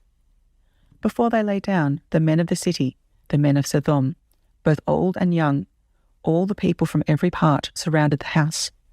And they called to Lot and said to him, where are the men who came to you tonight? Bring them out to us, and let us know them. So Lot went out to them through the doorway and shut the door behind him, and said, please, my brothers, do not do evil. Look, please, I have 2 daughters who have not known a man. Please let me bring them out to you, and do to them as you wish. Only do no deed to these men, because they have come under the shadow of my roof. But they said, stand back. And they said, this one came in to sojourn, and should he always judge? Now we are going to treat you worse than them. So they pressed hard against the man Lot, and came near to break down the door. But the men reached out their hands and pulled Lot into the house with them, and shut the door. Then they struck the men who were at the doorway of the house with blindness, both small and great, and they wearied themselves to find the door. And the men said to Lot, have you anyone else here? A son-in-law, and your sons, and your daughters, and whomever you have in the city? Bring them out of this place. For we are going to destroy this place, because the cry against them has grown great before the face of Yahuwah, and Yahuwah has sent us to destroy it. And Lot went out and spoke to his sons-in-law, who had married his daughters, and said, get up, get out of this place, for Yahuwah is going to destroy this city. But to his sons-in-law he seemed to be as one joking. And when morning dawned, the messengers urged Lot to hurry, saying, get up, take your wife and your 2 daughters who are here, lest you be consumed in the punishment of the city. And while he loitered, the men took hold of his hand, and his wife's hand, and the hands of his 2 daughters, Yahuwah having compassion on him, and they brought him out and set him outside the city. And it came to be, when they had brought them outside, that he said, escape for your life. Do not look behind you, nor stay anywhere in the plain. Escape to the mountains, lest you be consumed. And Lot said to them, oh no, Yahuwah. Look, please, your servant has found favor in your eyes, and you have increased your loving commitment, which you have shown me by saving my life. But I am unable to escape to the mountains, lest calamity overtake me and I die. Look, please, this city is near enough to flee to, and it is small. Please let me escape there. Is it not a small matter? And let my life be saved? And he said to him, look, I have favored you concerning this matter also, without overthrowing the city for which you have spoken. Hurry, escape there, for I am not able to do any deed until you arrive there. So the name of the city was called Zoar. The sun had risen upon the earth when Lot entered Zoar, and Yahuwah rained sulphur and fire on Sodom and Amorah from Yahuwah out of the heavens. So he overthrew those cities and all the plain, and all the inhabitants of the cities, and what grew on the ground. But his wife looked back from behind him, and she became a post of salt. And Abraham arose early in the morning and went to the place where he had stood before Yahuwah. And he looked toward Sodom and Amorah, and toward all the land of the plain. And he looked and saw the smoke of the land, which went up like the smoke of a furnace. Thus it came to be, when Elohim destroyed the cities of the plain, that Elohim remembered Abraham, and sent Lot out of the midst of the overthrow, when he overthrew the cities in which Lot had dwelt. And Lot went up out of Zoar, and dwelt in the mountains, and his 2 daughters were with him, for he was afraid to dwell in Zoar, and he and his 2 daughters dwelt in a cave. And the firstborn said to the younger, Our father is old, and there is no man on the earth to come in to us, as is the way of all the earth. Come, let us make our father drink wine and lie with him, so that we preserve the seed of our father. So they made their father drink wine that night, and the firstborn went in and lay with her father, and he was not aware of it when she lay down or when she arose. And it came to be on the next day that the firstborn said to the younger, See, I lay with my father last night. Let us make him drink wine tonight as well, and you go in and lie with him, so that we keep the seed of our father. So they made their father drink wine that night as well, and the younger arose and lay with him. And he was not aware of it when she lay down or when she arose. Thus both the daughters of Lot became pregnant by their father. And the firstborn bore a son, and called his name Moab. He is the father of the Moabites to this day. And the younger, she also bore a son, and called his name Ben-Ami. He is the father of the children of Ammon to this day. Chapter 20. And Abraham set out from there to the land of the south, and dwelt between Kadesh and Shur, and stayed in Gerar. And Abraham said concerning Sarah his wife, She is my sister. And Avimelech, sovereign of Gerar, sent and took Sarah. But Elohim came to Avimelech in a dream by night, and said to him, See, you are a dead man because of the woman whom you have taken, for she is a man's wife. However, Avimelech had not come near her, and he said, Yahuwah, would you kill a righteous nation also? Did he not say to me, She is my sister? And she, even herself, said, He is my brother. In the integrity of my heart and in the innocence of my hands, I have done this. And Elohim said to him in a dream, Yes, I know that you did this in the integrity of your heart, and so I kept you from sinning against me. For this reason, I did not let you touch her. And now, return the man's wife, for he is a prophet, and let him pray for you and you live. But if you do not return her, know that you shall certainly die, you and all that are yours. So Avimelech rose early in the morning, and called all his servants, and spoke all these words in their hearing, and the men were greatly frightened.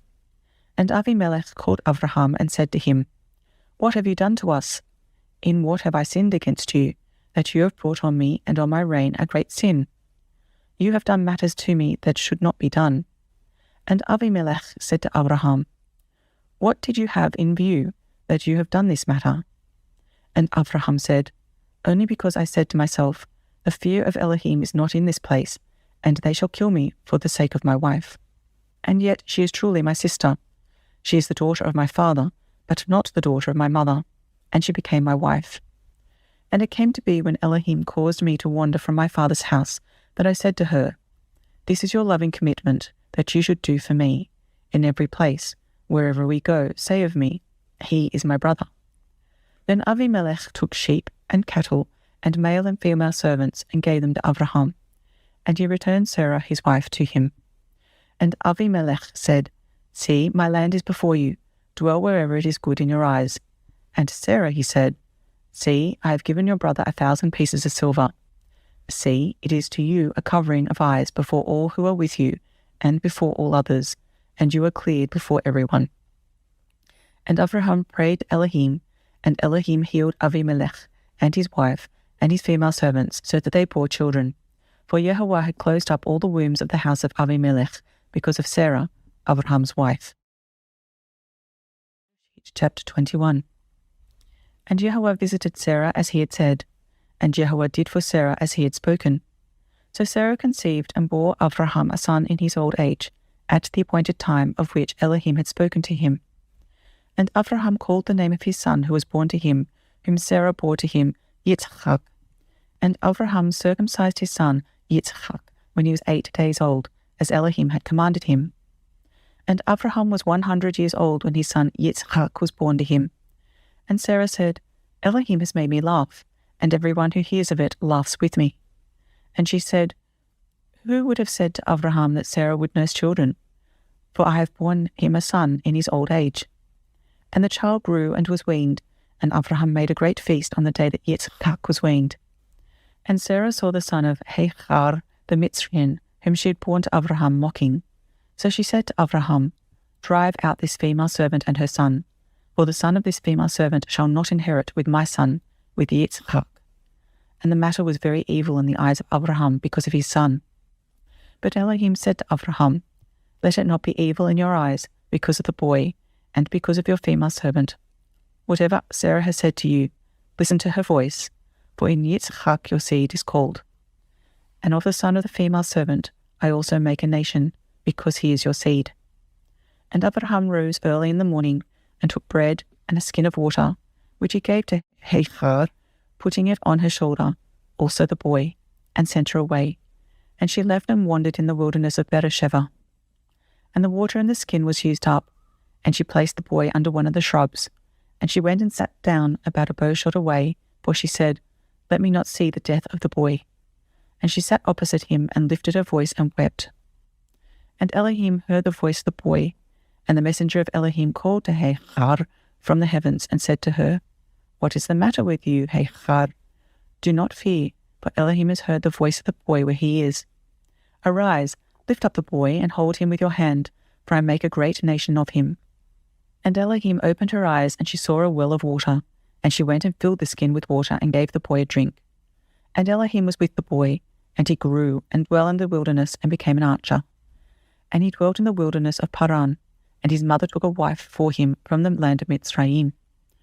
And it came to be at that time that Avimelech and Pichol, the commander of his army, spoke to Abraham, saying, Elohim is with you in all that you do.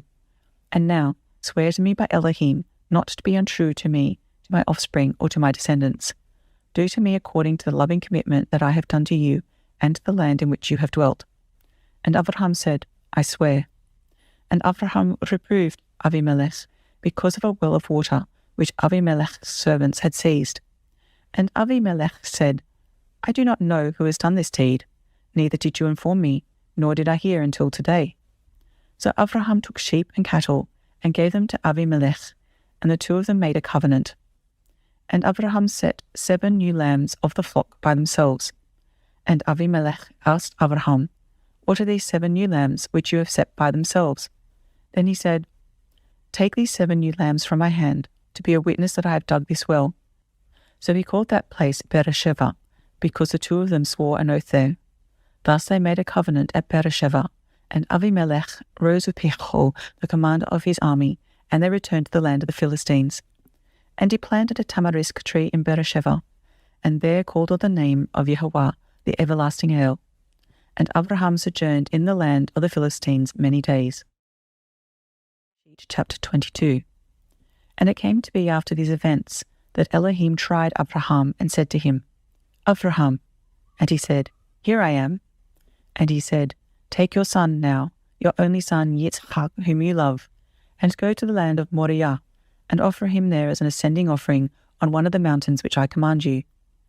And Abraham rose early in the morning, and saddled his donkey, and took 2 of his young men with him, and Yitzchak his son. And he split the wood for the ascending offering, and arose and went to the place which Elohim had commanded him. And on the 3rd day Abraham lifted his eyes, and saw the place from a distance. So Abraham said to his young men, Stay here with the donkey, while the boy and I go over there and worship, and come back to you. And Abraham took the wood of the ascending offering, and laid it on Yitzchak his son, and took the fire in his hand and a knife, and the 2 of them went together. And Yitzchak spoke to Abraham his father, and said, My father. And he said, Here I am, my son. And he said, See the fire and the wood, but where is the lamb for an ascending offering? And Abraham said, My son, Elohim does provide for himself the lamb for an ascending offering. And the 2 of them went together. And they came to the place which Elohim had commanded him, and Abraham built a slaughter place there, and placed the wood in order. And he bound Yitzchak his son, and laid him on the slaughter place upon the wood. And Abraham stretched out his hand and took the knife to slay his son. But the messenger of Yahuwah called to him from the heavens and said, Abraham, Abraham. And he said, Here I am. And he said, Do not lay your hand on the boy, nor touch him. For now I know that you fear Elohim, seeing you have not withheld your son, your only son, from me. And Abraham lifted his eyes and looked, and behind him a ram caught in a bush by its horns. And Abraham went and took the ram and offered it up for an ascending offering instead of his son. And Abraham called the name of the place YAHUAH Yireh, as it is said to this day, On the mountain Yahuwah provides. And the messenger of Yahuwah called Abraham a second time from the heavens, and said, By myself I have sworn, declares Yahuwah, because you have done this, and have not withheld your son, your only son, that I shall certainly bless you, and I shall certainly increase your seed as the stars of the heavens, and as the sand which is on the seashore, and shall let your seed possess the gates of their enemies. And in your seed all the nations of the earth shall be blessed, because you have obeyed my voice. Then Abraham returned to his young men, and they rose up and went together to Beersheba. And Abraham dwelt at Beersheba. And it came to be after these events that it was reported to Abraham, saying, See, Milcah too has borne children to your brother Nahor, Uz his firstborn, and Buz his brother, and Kemuel the father of Aram, and Kezed, and Chazor, and Pildash, and Yidlaf, and Bethuel. And Bethuel brought forth Rivkah. These 8 Milcah bore to Nahor, Abraham's brother. And his concubine, whose name was Reuamah, also bore Tevach, and Gacham, and Tachash, and Ma'achar. Chapter 23. And Sarah lived 127 years, the years of the life of Sarah. And Sarah died in Kiriath Arba, that is, Hebron, in the land of Canaan. And Abraham came to mourn for Sarah and to weep for her. Then Abraham rose up from beside his dead and spoke to the sons of Heth, saying, I am a foreigner and a sojourner among you. Give me property for a burial site among you, so that I bury my dead from my presence. And the sons of Heth answered Abraham, saying to him, Hear us, my master. You are a prince of Elohim among us. Bury your dead in the choicest of our burial sites. None of us withholds from you his burial site, from burying your dead. So Abraham rose and bowed himself to the people of the land, the sons of Heth. And he spoke with them, saying, If it is your desire that I bury my dead from my presence, hear me, and approach Ephron, son of Tsochar, for me, and let me have the cave of Machpelah, which he has, which is at the end of his field. Let him give it to me for the complete amount of silver, as property for a burial site among you. And Ephron dwelt among the sons of Heth, and Ephron the Hittite answered Abraham in the hearing of the sons of Heth, all who entered at the gate of his city, saying, No, my master, listen to me. I shall give you the field and the cave that is in it. I shall give it to you in the presence of the sons of my people. I shall give it to you. Bury your dead. And Abraham bowed himself down before the people of the land, and he spoke to Ephron in the hearing of the people of the land, saying, If only you would hear me. I shall give the amount of silver for the field. Take it from me, and let me bury my dead there. And Ephron answered Abraham, saying to him, My master, listen to me. The land is worth 400 shekels of silver. What is that between you and me? So bury your dead. And Abraham listened to Ephron, and Abraham weighed out the silver for Ephron, which he had named in the hearing of the sons of Heth, 400 shekels of silver, currency of the merchants. Thus the field of Ephron, which is in Machpelah, which was before Mamre, the field and the cave which was in it, and all the trees that were in the field, which were within all the surrounding borders, were deeded to Abraham as a possession in the presence of the sons of Heth, and before all who went in at the gate of his city.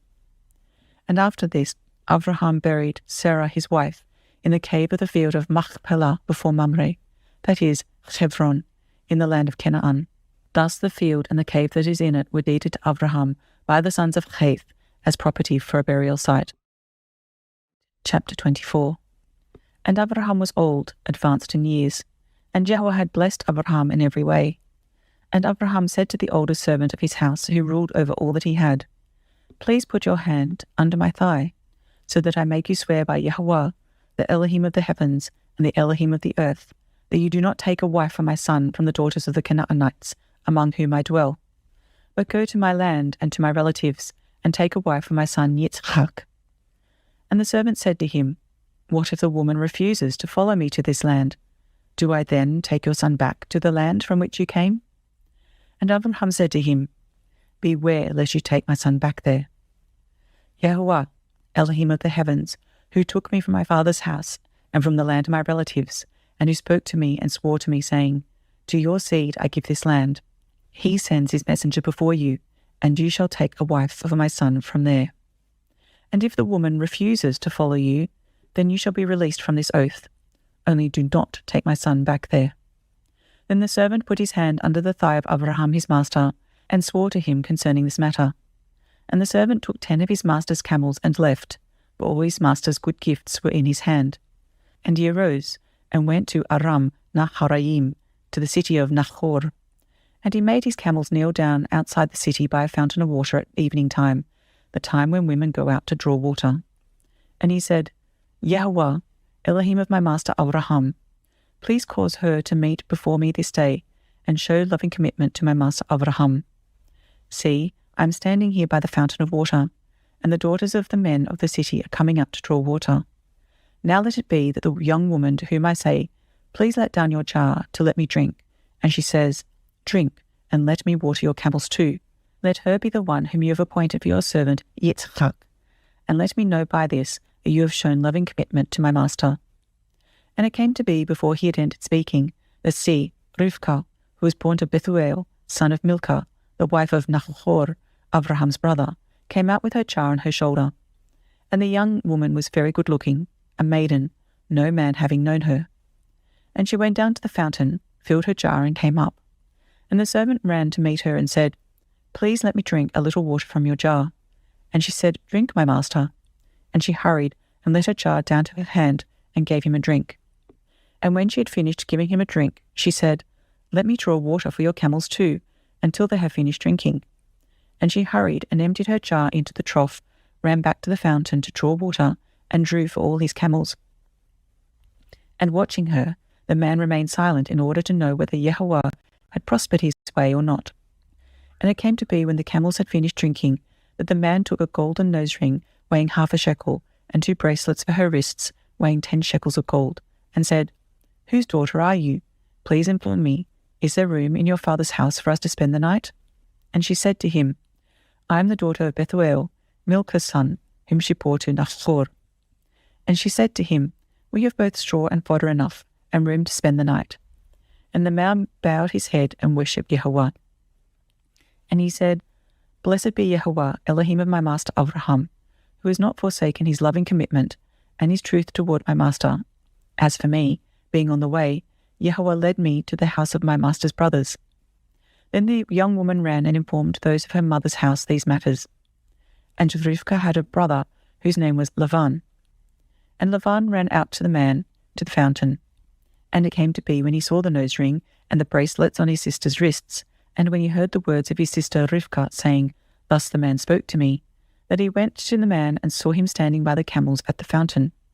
And he said, Come in, O blessed of YAHUAH. Why do you stand outside? I myself have prepared the house and a place for the camels.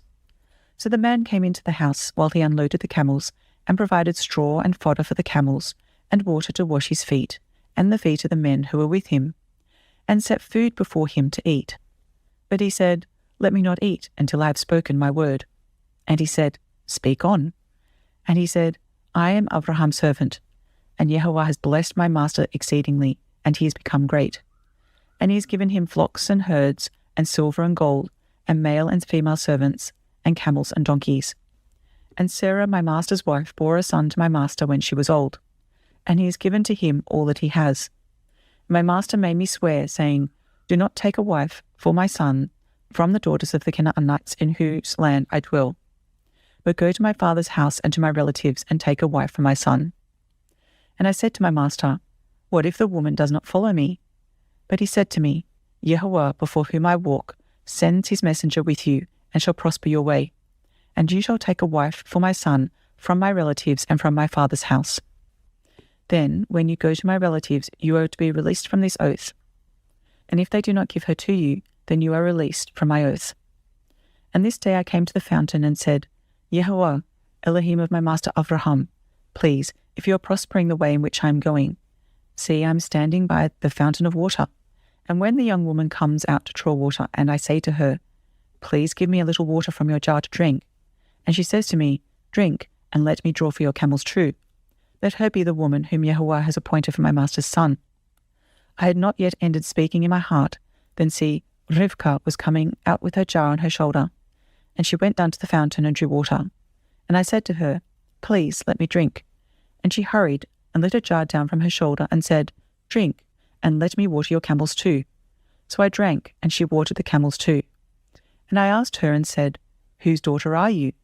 And she said, the daughter of Bethuel, Nahor's son, whom Milcah bore to him. Then I put the nose ring on her nose and the bracelets on her wrists. And I bowed my head and worshipped Yahuwah, and blessed Yahuwah Elohim of my master Avraham, who had led me in the true way to take the daughter of my master's brother for his son.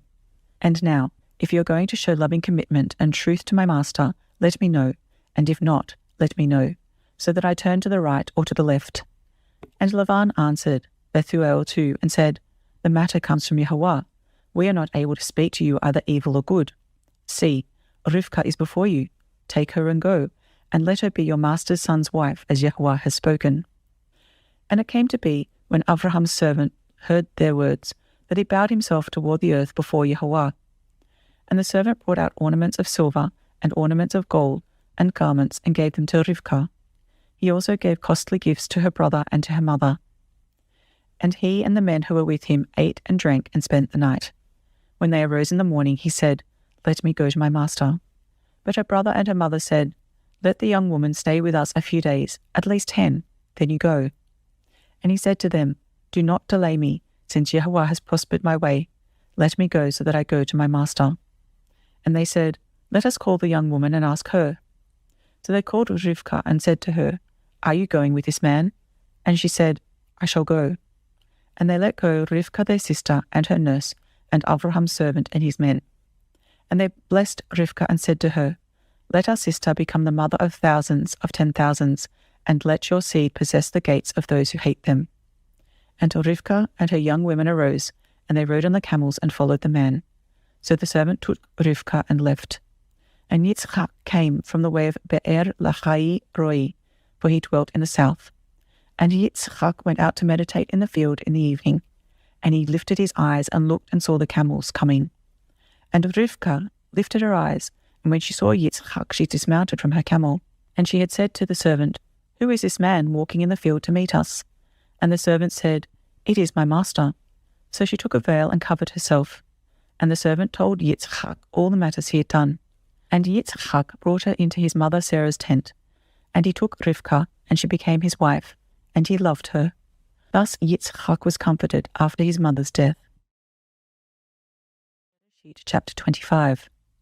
And Avraham took another wife, whose name was Keturah.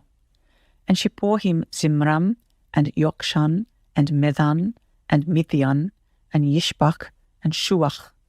And Yokshan brought forth Sheva, and Dethan. And the sons of Dethan were Ashurim, and Letushim, and Leumenim. And the sons of Midian were Ephah, and Epher, and Chanoch, and Avidah, and Elda'ah. All these were the children of Keturah. Now Avraham gave all that he had to Yitzhak. But to the sons of the concubines whom Avraham had, Avraham gave gifts while he was still living, and sent them away from his son Yitzhak, eastward to the land of the east. And these are all the years of Avraham's life which he lived, 175 years, and died in a good old age, aged and satisfied, and was gathered to his people.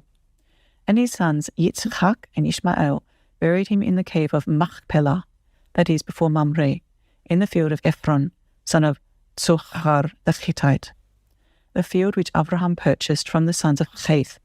There Avraham was buried with Sarah his wife. And it came to be, after the death of Avraham, that Elohim blessed his son Yitzchak, and Yitzchak dwelt at Be'er Lahai Roi. And this is the genealogy of Ishmael, Avraham's son, whom Hagar the Mitzrian, Sarah's female servant, bore to Avraham. And these were the names of the sons of Ishmael, by their names, according to their generations.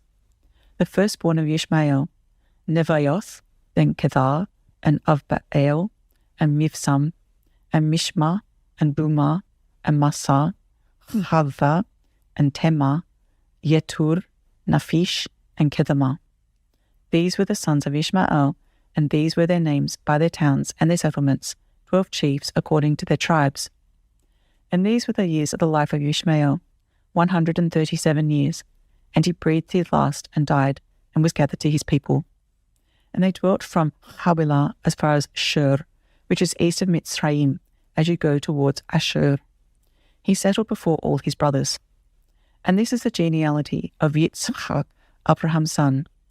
Abraham brought forth Yitzchak, and Yitzchak was 40 years old when he took Rivkah as wife, the daughter of Bethuel the Aramean of Padan Aram, the sister of Lavan the Aramean. And Yitzchak prayed to Yahuwah for his wife, because she was barren. And Yahuwah answered his prayer, and Rivkah his wife conceived. And within her the children struggled together, and she said, If all is right, why am I this way? So she went to ask Yahuwah.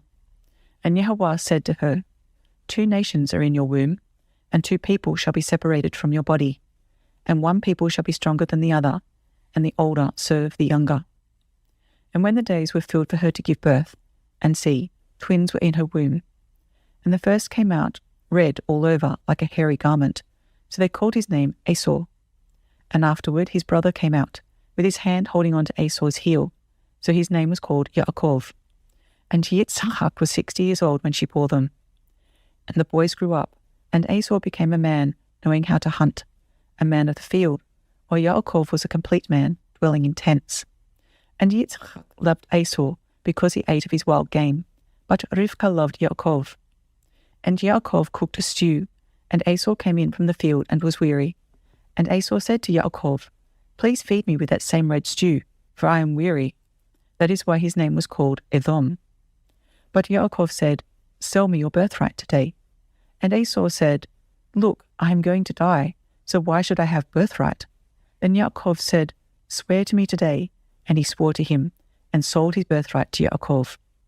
Yaakov then gave Esau bread and stew of lentils, and he ate and drank, and rose up and left.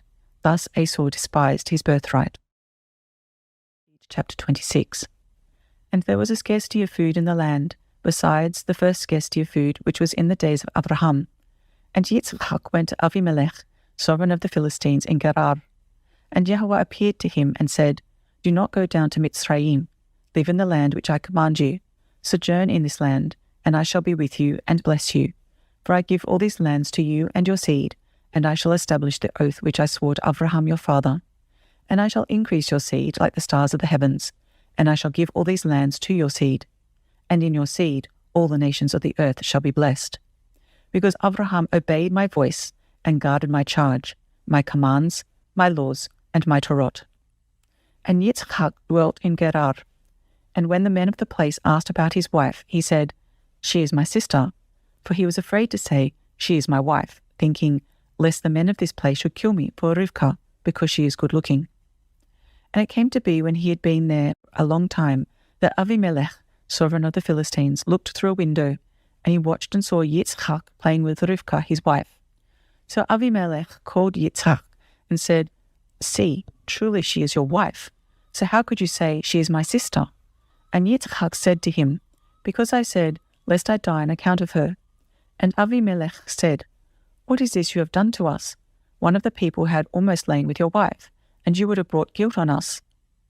And Avimelech commanded all his people, saying, This man or his wife shall certainly be put to death. And Yitzchak sowed in that land, and reaped in the same year 100-fold, and Yahuwah blessed him. And the man grew great, and went forward until he became very great. And he came to have possession of flocks, and possession of herds, and a great body of servants, and the Philistines envied him. And the Philistines had stopped up all the wells which his father's servants had dug in the days of Abraham his father, and filled them with dirt. And Avimelech said to Yitzchak, Go away from us, for you are much mightier than we. So Yitzchak went from there, and pitched his tent in the Wadi Gerar, and dwelt there.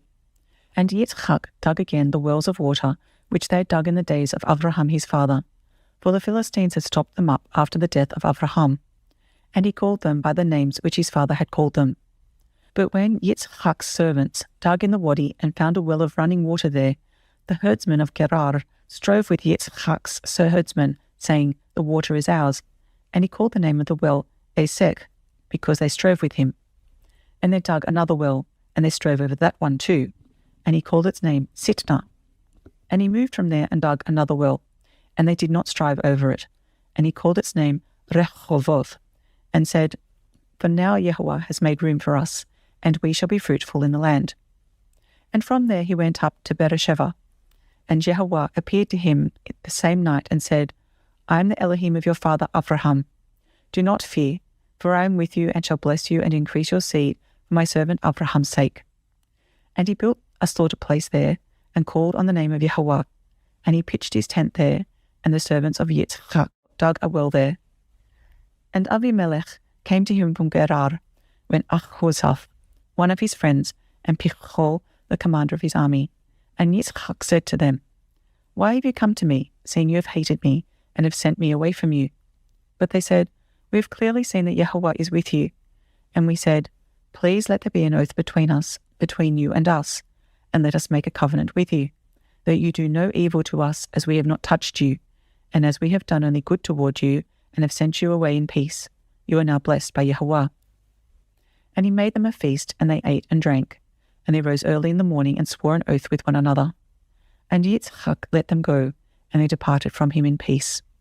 And on the same day it came to be that the servants of Yitzchak came and informed him about the well which they had dug, and said to him, "We have found water." So he called it Shiva. Therefore the name of the city is Beersheba to this day. And when Esau was 40 years old, he took as wives Yehudith, the daughter of Berari the Hittite, and Basemath, the daughter of Elon the Hittite, and they were a bitterness of spirit to Yitzchak and Rivkah. Chapter 27. And it came to be, when Yitzchak was old, and his eyes were too dim to see, that he called Esau his elder son, and said to him, "My son." And he answered him, "Here I am." And he said, "See now, I am old. I do not know the day of my death. Now then, please take your weapons, your quiver and your bow, and go out to the field and hunt wild game for me, and make me a tasty dish, such as I love, and bring it to me to eat, in order that my being does bless you before I die." And Rivkah heard when Yitzchak spoke to Esau his son. And Esau went to the field to hunt wild game, to bring it. And Rivkah spoke to Yaakov her son, saying, "See, I heard your father speak to Esau your brother, saying, 'Bring me wild game, and make me a tasty dish to eat, and bless you in the presence of Yahuwah before my death. And now, my son, listen to my voice according to what I command you. Please go to the flock and bring me 2 choice young goats, and I make a tasty dish from them for your father, such as he loves. And you shall take it to your father, and he shall eat it, so that he might bless you before his death." And Yaakov said to Rivkah his mother, "See, Esau my brother is a hairy man, and I am a smooth-skinned man. What if my father touches me? Then I shall be like a deceiver in his eyes, and shall bring a curse on myself and not a blessing."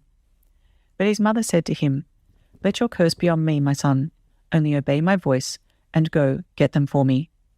And he went and fetched them, and brought them to his mother, and his mother made a tasty dish, such as his father loved. And Rivkah took the best garments of her elder son Esau, which were with her in the house, and put them on Yaakov her younger son. And she put the skins of the young goats on his hands and on the smooth part of his neck. Then she gave the tasty dish and the bread, which she had prepared, into the hand of her son Yaakov. And he went to his father and said, "My father." And he said, "Here I am. Who are you, my son?" And Yaakov said to his father, "I am Esau, your firstborn. I have done as you have said to me. Please rise, sit, and eat of my wild game, so that your being might bless me." But Yitzhak said to his son, "How is it that you have found it so quickly, my son?" And he said, "Because Yahuwah your Elohim brought it to me." Then Yitzhak said to Yaakov, "Please come near, so that I feel you, my son, whether you are truly my son Esau or not." And Yaakov went near to Yitzhak his father, and he felt him, and said, "The voice is the voice of Yaakov, but the hands are the hands of Esau." And he did not recognize him, for his hands were hairy like his brother Esau's hands, and he blessed him. And he said, "Are you truly my son Esau?" And he said, "I am." And he said, "Bring it near to me, and let me eat of my son's wild game, so that my being might bless you. So he brought it near to him, and he ate, and he brought him wine, and he drank. And his father Yitzchak said to him, Please come near and kiss me, my son. And he came near and kissed him, and he smelled the smell of his garments, and blessed him, and said, See, the smell of my son is like the smell of a field which Yahuwah has blessed. And Elohim give you of the dew of the heavens, of the fatness of the earth, and plenty of grain and wine. Let peoples serve you, and nations bow down to you. Be master of your brothers, and let your mother's sons bow down to you. Cursed be those cursing you, and blessed be those blessing you. And it came to be, as soon as Yitzchak had finished blessing Yaakov, and Yaakov had hardly left the presence of Yitzchak his father, that Esau his brother came in from his hunting. And he too had made a tasty dish, and brought it to his father, and said to his father, Let my father rise and eat of his son's wild game, so that your being might bless me. And his father Yitzchak said to him, Who are you?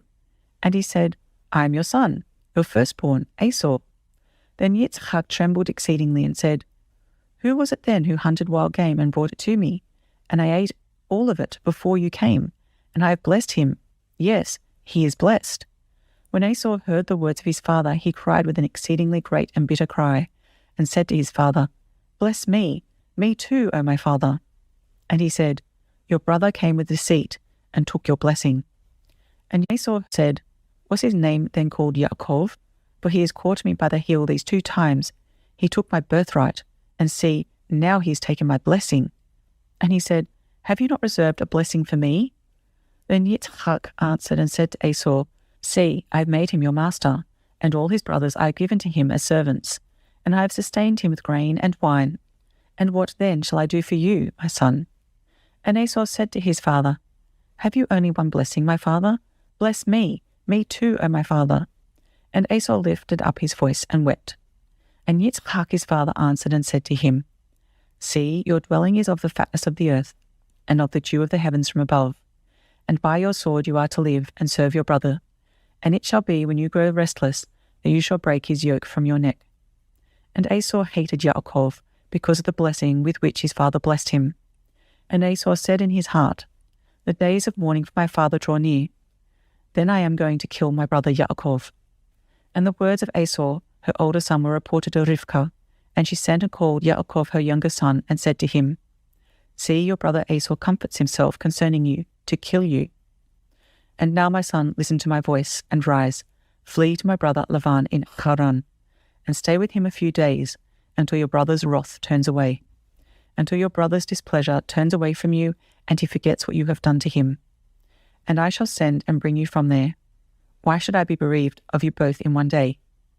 And Rivkah said to Yitzchak, I am disgusted with my life because of the daughters of Cheth. If Yaakov takes a wife from the daughters of Cheth, like these who are daughters of the land, what is my life to me? Chapter 28. And Yitzchak called Yaakov and blessed him, and commanded him, and said to him, Do not take a wife from the daughters of Canaan. Arise, go to Padan Aram, to the house of Bethuel, your mother's father, and take a wife for yourself from there, from the daughters of Lavan, your mother's brother. And El Shaddai bless you, and make you fruitful and increase you, and you shall become an assembly of peoples, and give you the blessing of Abraham, to you and your seed with you, so that you inherit the land of your sojournings, which Elohim gave to Abraham. So Yitzchak sent Yaakov away, and he went to Padan Aram, to Lavan, son of Bethuel the Aramean, the brother of Rivkah, the mother of Yaakov and Esau. And Esau saw that Yitzchak had blessed Yaakov, and sent him away to Padan Aram, to take himself a wife from there. And that as he blessed him, he gave him a command, saying, Do not take a wife from the daughters of Canaan. And that Yaakov had obeyed his father and his mother, and had gone to Padan Aram. So Esau saw that the daughters of Canaan did not please his father Yitzchak. And Esau went to Ishmael, and took Mahalath, the daughter of Ishmael, Abraham's son, the sister of Nebaioth, to be his wife, besides the wives he had. And Yaakov went out from Beersheba, and went towards Haran. And he came upon a place, and stopped over for the night, for the sun had set. And he took one of the stones of that place, and put it at his head, and he lay down in that place to sleep. And he dreamed, and saw a ladder set up on the earth, and its top reached to the heavens, and he saw the messengers of Elohim going up and coming down on it. And see, Yahuwah stood above it and said, I am Yahuwah, Elohim of Abraham, your father, and the Elohim of Yitzchak. The land on which you are lying I give to you and your seed. And your seed shall be as the dust of the earth, and you shall break forth to the west and to the east, to the north and the south, and all the clans of the earth shall be blessed in you and in your seed. And see, I am with you, and shall guard you wherever you go, and shall bring you back to this land, for I am not going to leave you until I have done what I have spoken to you. And Yaakov awoke from his sleep and said, Truly Yahuwah is in this place, and I did not know it. And he was afraid and said, How awesome is this place! There is none other than the house of Elohim, and this is the gate of the heavens. And Yaakov rose early in the morning, and took the stone that he had at his head, and set it up as a standing column, and poured oil on top of it. And he called the name of that place Bethel. However, the name of that city had been Luz previously. And Yaakov made a vow, saying, See, Elohim is with me, and has kept me in this way that I am going, and has given me bread to eat, and a garment to put on. When I have returned to my father's house in peace, and Yahuwah has been my Elohim, then this stone which I have set as a standing column shall be Elohim's house, and of all that you give me, I shall certainly give a tenth to you. Chapter 29. And Yaakov moved on, and came to the land of the people of the east. And he looked, and saw a well in the field, and saw 3 flocks of sheep lying by it. For out of that well they watered the flocks, and a large stone was on the well's mouth. And all the flocks would be gathered there. Then they would roll the stone from the well's mouth, and water the sheep, and put the stone back in its place on the well's mouth. So Yaakov said to them, My brothers, where are you from? And they said, We are from Haran. And he said to them, Do you know Lavan, son of Nahor? And they said, We know him. So he said to them, Is he well? And they said, Well, and see, his daughter Rachel is coming with the sheep. And he said, See, it is still high day, not the time for the livestock to be gathered together. Water the sheep, and go and feed them. But they said, We are not allowed until all the flocks are gathered together, and they have rolled the stone from the well's mouth. Then we shall water the sheep. While he was still speaking with them, Rachel came with her father's sheep, for she was a shepherdess. And it came to be, when Yaakov saw Rachel, the daughter of Lavan, his mother's brother, and the sheep of Lavan, his mother's brother, that Yaakov went near, and rolled the stone from the well's mouth, and watered the flock of Lavan, his mother's brother. And Yaakov kissed Rachel, and lifted up his voice and wept. And when Yaakov told Rachel that he was her father's relative, and that he was Rivka's son, she ran and told her father. And it came to be, when Lavan heard the report about Yaakov, his sister's son, that he ran to meet him, and embraced him, and kissed him, and brought him to his house. Then he told Lavan all these matters, and Lavan said to him, You are indeed my bone and my flesh. And he stayed with him for a new moon. Then Lavan said to Yaakov, Because you are my relative, should you therefore serve me for naught? Let me know, what should your wages be? And Lavan had 2 daughters. The name of the elder was Leah, and the name of the younger was Rachel. And Leah's eyes were weak, but Rachel was beautiful of form and beautiful of appearance.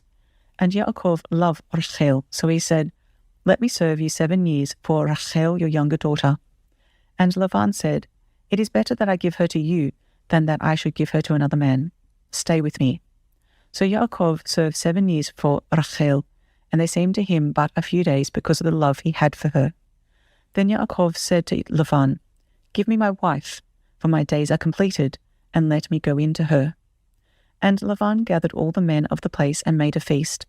And it came to be in the evening that he took Leah, his daughter, and brought her to Yaakov. And he went in to her. And Lavan gave his female servant Zilpah to his daughter Leah as a female servant. And in the morning it came to be that, see, it was Leah. So he said to Lavan, What is this you have done to me? Was it not for Rachel that I served you? Why then have you deceived me? And Lavan said, It is not done this way in our place to give the younger before the firstborn. Complete the week of this one, then we give you this one too, for the service which you shall serve with me still another 7 years. And Yaakov did so and completed her week. Then he gave him his daughter Rachel too as wife. And Lavan gave his female servant Bilhah to his daughter Rachel as a female servant. And he also went in to Rachel, and he loved Rachel more than Leah. And he served with Lavan still another 7 years. And YAHUAH saw that Leah was unloved, and he opened her womb, but Rachel was barren. And Leah conceived and bore a son, and she called his name Reuven, for she said, For YAHUAH has looked on my affliction, because now my husband is going to love me. And she conceived again and bore a son, and said, Because YAHUAH has heard that I am unloved, he gave me this son too, and she called his name Shimon. And she conceived again and bore a son, and said, Now this time my husband is joined to me, because I have borne him 3 sons. So his name was called Lewi. And she conceived again and bore a son, and said, Now I praise YAHUAH. And so she called his name Yehudah, and she ceased bearing. Chapter 30. And when Rachel saw that she bore Yaakov no children, Rachel envied her sister, and said to Yaakov, Give me children, or else I am going to die. And Yaakov's displeasure burned against Rachel, and he said, Am I in the place of Elohim, who has withheld from you the fruit of the womb? And she said, See my female servant Bilhah, go in to her, and let her bear for me, and let me be built up from her as well. So she gave him Bilhah, her female servant, as wife, and Yaakov went in to her. And Bilhah conceived and bore Yaakov a son. And Rachel said, Elohim has rightly ruled my case, and has also heard my voice and given me a son. So she called his name Dan. And Rachel's female servant Bilhah conceived again, and bore Yaakov a second son. And Rachel said, With great wrestlings I have wrestled with my sister, and I have overcome. So she called his name Naphtali. And Leah saw that she had ceased bearing, and she took Zilpah, her female servant, and gave her to Yaakov as wife. And Leah's female servant Zilpah bore Yaakov a son. And Leah said, Fortune comes. So she called his name Gad. And Leah's female servant Zilpah bore Yaakov a second son. And Leah said, I am happy, for the daughters shall call me happy. So she called his name Asher. And Reuven went in the days of wheat harvest, and found love apples in the field, and brought them to his mother Leah. And Rachel said to Leah, Please give me some of your son's love apples. But she said to her, Is it a small matter that you have taken away my husband? Would you take away my son's love apples too? And Rachel said, Therefore let him lie with you tonight for your son's love apples. And when Yaakov came out of the field in the evening, Leah went out to meet him and said, Do come in to me, for indeed I have hired you with my son's love apples. And he lay with her that night. And Elohim listened to Leah, and she conceived and bore Yaakov a 5th son. And Leah said, Elohim has given me my hire, because I have given my female servant to my husband. So she called his name Yisachar. And Leah conceived again and bore Yaakov a 6th son. And Leah said, Elohim has presented me with a good present. Now my husband is going to dwell with me, because I have borne him 6 sons. So she called his name Zebulun. And afterward she bore a daughter, and called her name Dinah. And Elohim remembered Rachel, and Elohim listened to her and opened her womb. And she conceived and bore a son, and said, Elohim has taken away my reproach. So she called his name Yosef, and said, YAHUAH has added to me another son. And it came to be, when Rachel had borne Yosef, that Yaakov said to Lavan, Send me on my way to go to my own place and to my land.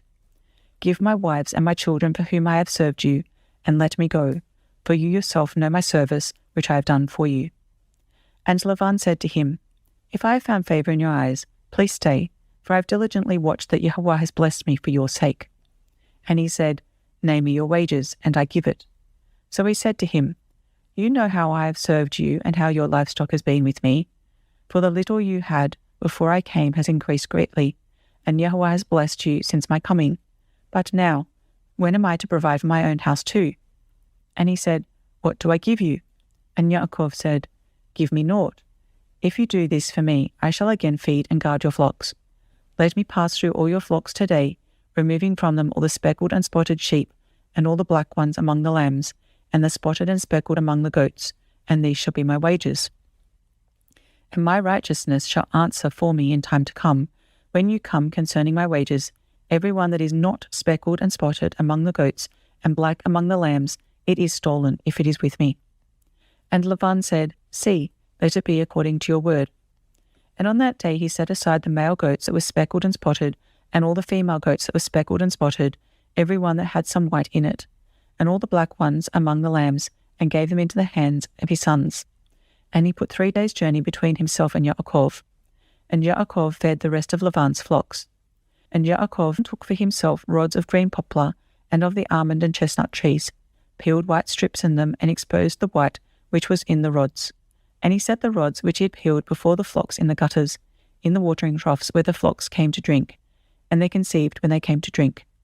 So the flocks conceived before the rods, and the flocks brought forth streaked, speckled, and spotted. And Yaakov separated the lambs, and made the flocks face toward the streaked, and all the black in the flocks of Laban. And he put his own flocks by themselves, and he did not put them with Laban's flock. And it came to be, whenever the strong ones of the flock conceived, that Yaakov placed the rods before the eyes of the flock in the gutters, so they would conceive among the rods. But when the flocks were weak, he did not put them in, so the weak ones were Laban's, and the strong ones Yaakov's. Thus the man increased very much, and had many flocks, and male and female servants, and camels and donkeys. Chapter 31.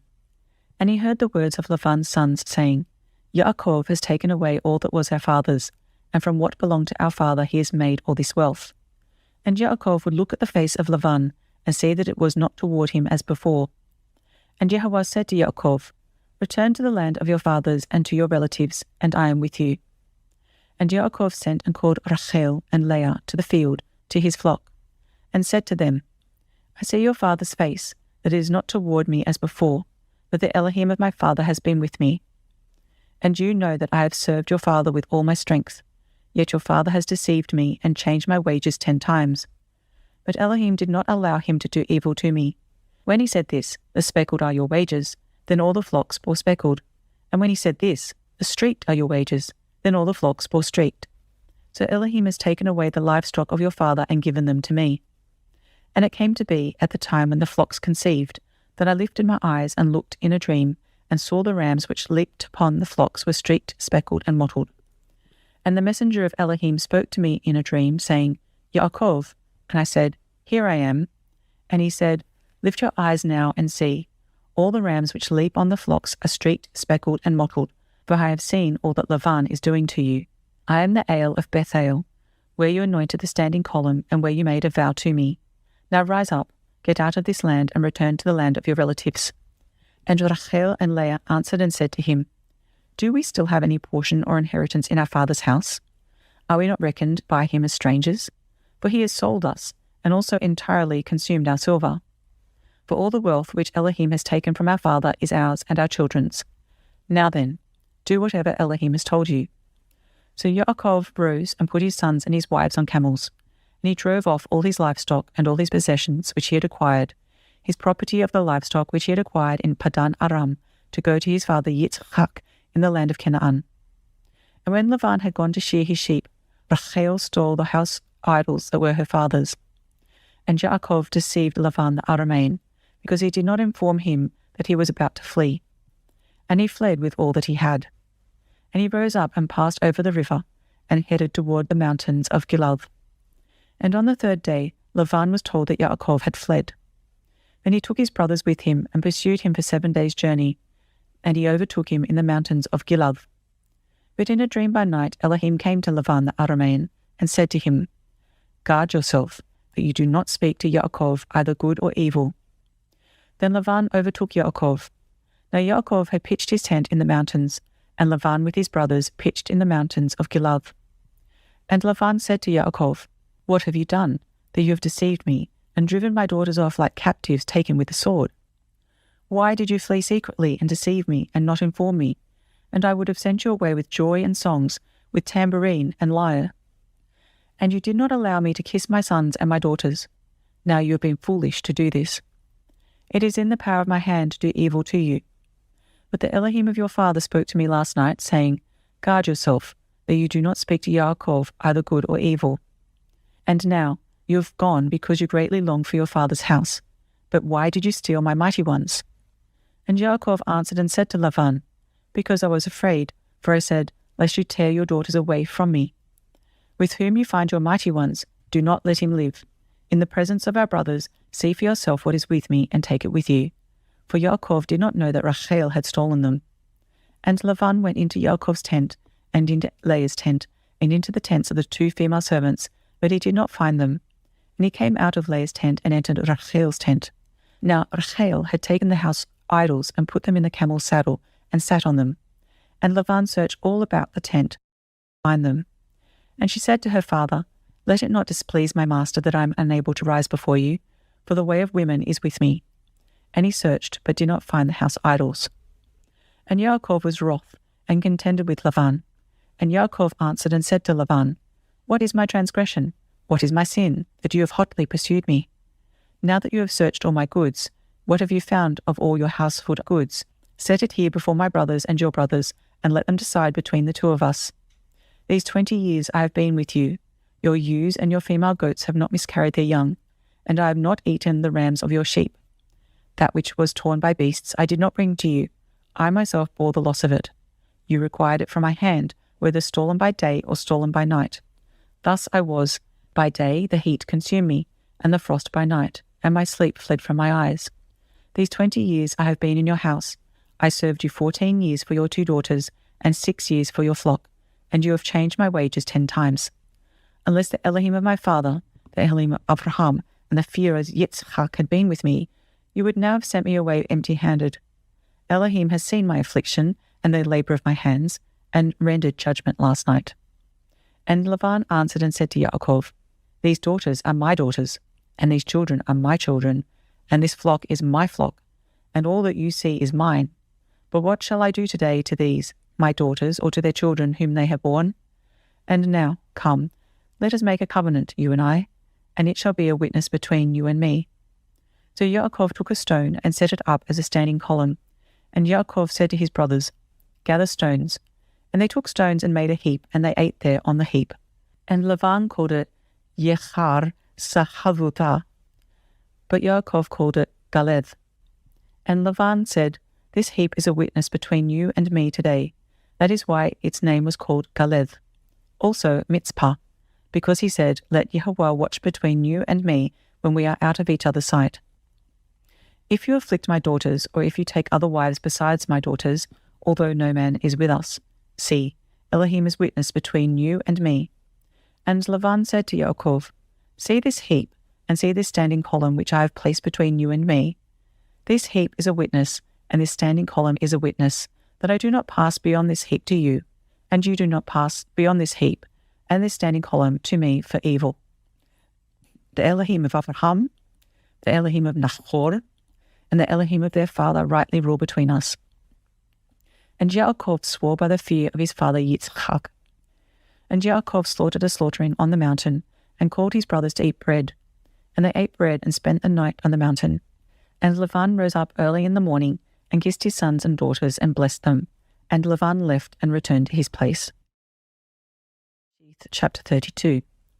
And Yaakov went on his way, and the messengers of Elohim met him. And when Yaakov saw them, he said, "This is the camp of Elohim." And he called the name of that place Mahanaim. And Yaakov sent messages before him to Esau his brother in the land of Seir, in the field of Edom. And he commanded them, saying, "Say this to my master Esau, your servant Yaakov said this, I have sojourned with Laban and stayed there until now. And I have bulls and donkeys, flocks and male and female servants, and I have sent to inform my master, to find favour in your eyes." So the messengers returned to Yaakov, saying, "We came to your brother Esau, and he also is coming to meet you, and 400 men with him."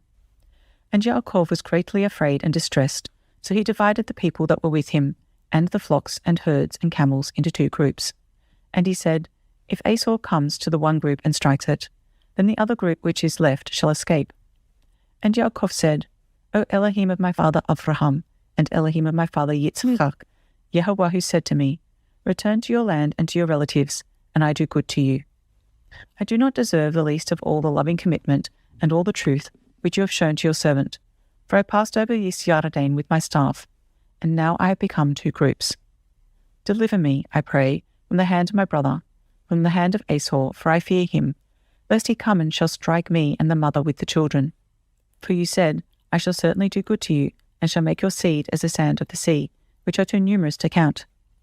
And he spent the night there, and took what came to his hand as a present for Esau his brother, 200 female goats, and 20 male goats, 200 ewes and 20 rams, 30 suckling camels with their colts, 40 cows and 10 bulls, 20 female donkeys and 10 foals. And he gave into the hand of his servant every drove by itself, and said to his servants, Pass over before me, and put some distance between drove and drove. And he commanded the first one, saying, When Esau my brother meets you and asks you, saying, To whom do you belong, and where are you going, and whose are these in front of you? Then you shall say, They are your servant Yaakov's. It is a present sent to my master Esau. And see, he is also behind us. So he commanded the second, and the third, and all who followed the droves, saying, Speak to Esau this same word, when you find him. And you shall say, Also look, your servant Yaakov is behind us. For he said, Let me appease him with the present that goes before me, and after that see his face, he might accept me. And the present passed over before him, but he himself spent the night in the camp. And he rose up that night, and took his 2 wives, and his 2 female servants, and his 11 sons, and passed over the ford of Yabbok. And he took them, and sent them over the stream, and sent over what he had. And Yaakov was left alone, and a man wrestled with him until the break of day. And when he saw that he did not overcome him, he touched the socket of his hip, and the socket of Yaakov's hip was dislocated as he wrestled with him. And he said, Let me go, for the day breaks. But he said, I am not letting you go until you have blessed me. So he said, What is your name? And he said, Yaakov. And he said, Your name is no longer called Yaakov, but Yisrael, because you have striven with Elohim and with men, and have overcome. And Yaakov asked him, saying, Please let me know your name. And he said, Why do you ask about my name? And he blessed him there. And Yaakov called the name of the place Peniel, for I have seen Elohim face to face, and my life is preserved. And the sun rose on him, and he passed over Peniel, and he limped on his hip. That is why the children of Israel to this day do not eat the sinew of the hip, which is on the socket of the thigh, because he touched the socket of the thigh of Yaakov in the sinew of the hip. Chapter 33. And Yaakov lifted his eyes and looked, and saw Esau coming, and with him 400 men. And he divided the children among Leah and Rachel and the 2 female servants. And he put the female servants and their children in front, and Leah and her children behind, and Rachel and Yosef last. And he himself passed over before them, and bowed himself to the ground 7 times, until he came near to his brother. And Esau ran to meet him, and embraced him, and fell on his neck and kissed him, and they wept. And he lifted his eyes and saw the women and the children, and said, Who are these with you? And he said, The children with whom Elohim has favoured your servant. Then the female servants came near, they and their children, and bowed themselves. And Leah also came near with her children, and they bowed themselves. And Yosef and Rachel came near, and they bowed themselves. Then Esau said, What do you mean by all this company which I met? And he said, To find favour in the eyes of my master. But Esau said, I have enough, my brother. Let what you have remain yours. And Yaakov said, No, please, if I have now found favour in your eyes, then receive my present from my hand, because I have seen your face, like seeing the face of Elohim, and you were pleased with me. Please take my blessing that is brought to you, because Elohim has favoured me, and because I have all I need. And he urged him, and he took it. And he said, Let us depart and go, and let me go before you. But he said to him, My master knows that the children are weak, and the flocks and herds which are nursing are with me. If a man should drive them hard one day, all the flocks shall die. Please let my master go before his servant, and let me lead on slowly according to the pace of the livestock that go before me, and according to the pace of the children, until I come to my master in Seir. And Esau said, Please let me leave with you some of the people who are with me. But he said, Why this? Let me find favour in the eyes of my master. And Esau returned that day on his way to Seir. And Yaakov set out to Succoth, and built himself a house, and made booths for his livestock. That is why the name of the place is called Succoth. And Yaakov came safely to the city of Shechem, which is in the land of Canaan, when he came from Padan Aram. And he pitched his tent before the city. And he bought the portion of the field where he pitched his tent from the children of Hamor, Shechem's father, for 100 kesitah. And he set up a slaughter place there, and called it Eloi Yisrael. Chapter 34. And Dinah, the daughter of Leah, whom she had borne to Yaakov, went out to see the daughters of the land. And Shechem, son of Hamor the Chiwite, prince of the land, saw her, and took her, and lay with her, and humbled her. And his being clung to Dinah, the daughter of Yaakov, and he loved the girl, and spoke kindly to the girl. And Shechem spoke to his father Hamor, saying, Take this girl for me for a wife. And Yaakov heard that he had defiled Dinah his daughter. Now his sons were with his livestock in the field, so Yaakov kept silent until they came. And Hamor, the father of Shechem, went out to Yaakov to speak with him. And the sons of Yaakov came in from the field when they heard it. And the men were grieved and very wroth, because he had done a senseless deed in Yisrael, by lying with Yaakov's daughter, which should not be done. But Hamor spoke with them, saying, My son Shechem's being longs for your daughter. Please give her to him for a wife, and in to marry with us. Give us your daughters, and take our daughters for yourselves, and dwell with us, and let the land be before you.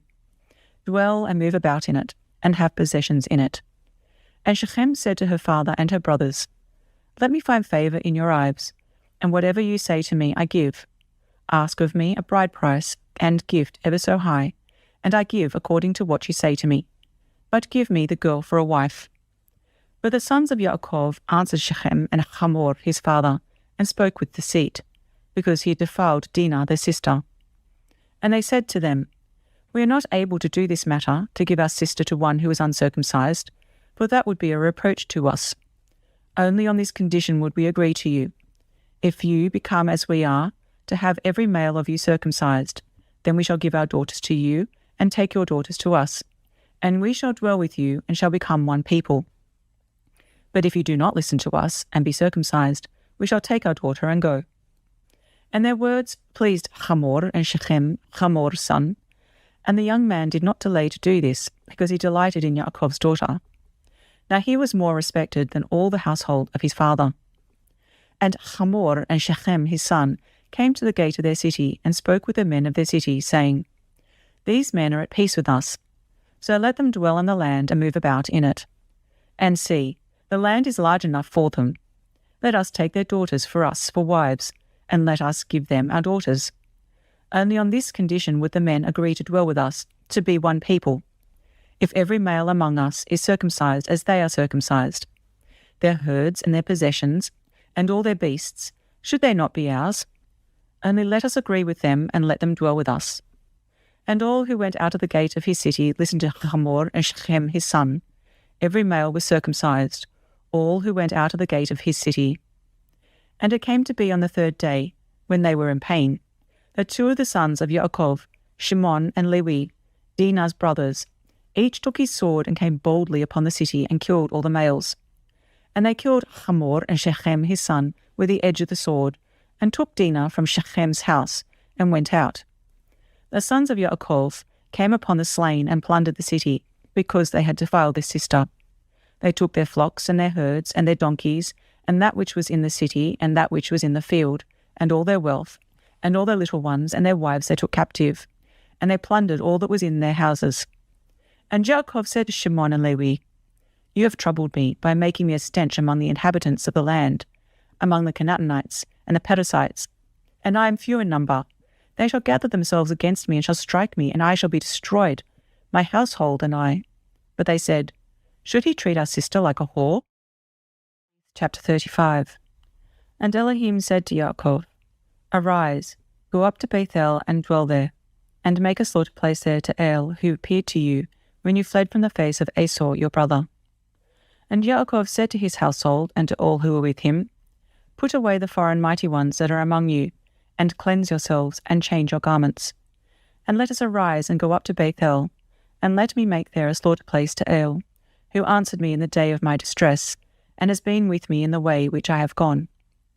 So they gave Yaakov all the foreign mighty ones which were in their hands, and all their earrings which were in their ears. And Yaakov hid them under the terebinth tree which was near Shechem. And they departed, and the fear of Elohim was upon the cities that were all around them, and they did not pursue the sons of Yaakov. And Yaakov came to Luz, that is, Bethel, which is in the land of Canaan, he and all the people who were with him.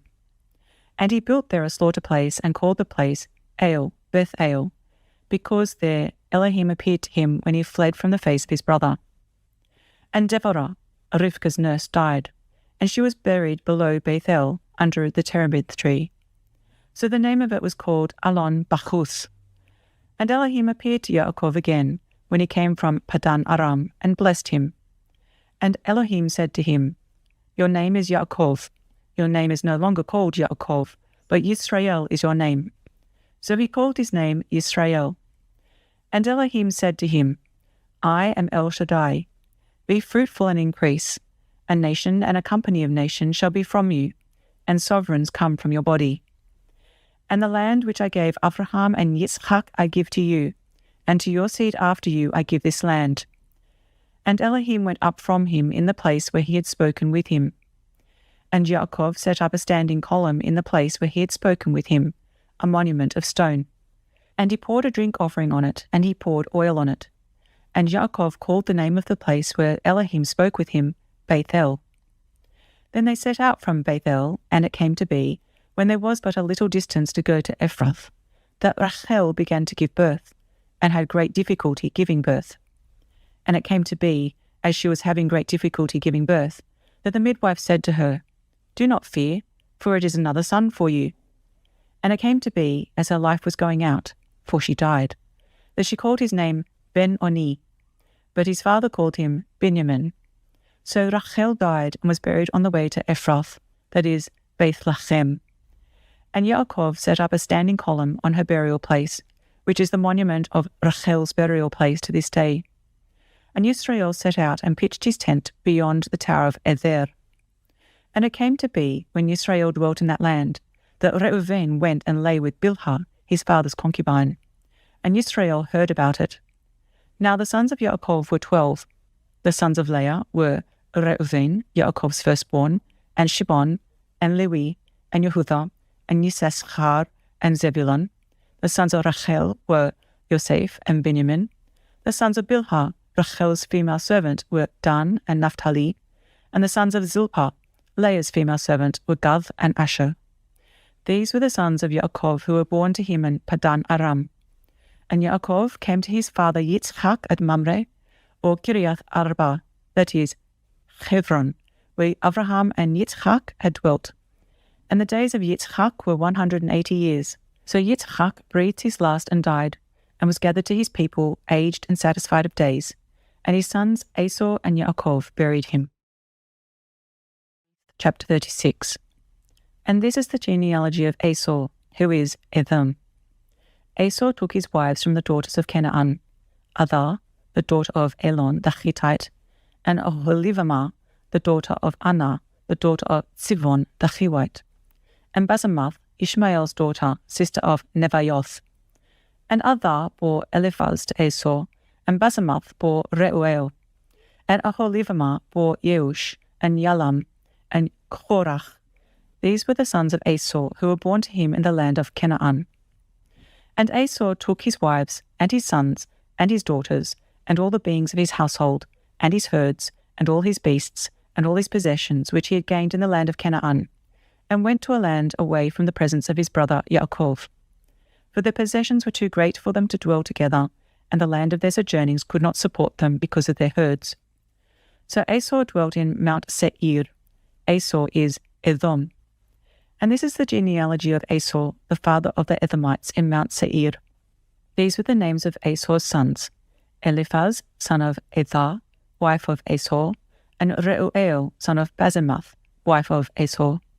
And the sons of Eliphaz were Teman, Omar, Zepho, and Gatam, and Kenaz. And Timnah was the concubine of Eliphaz, Esau's son, and she bore Amalek to Eliphaz.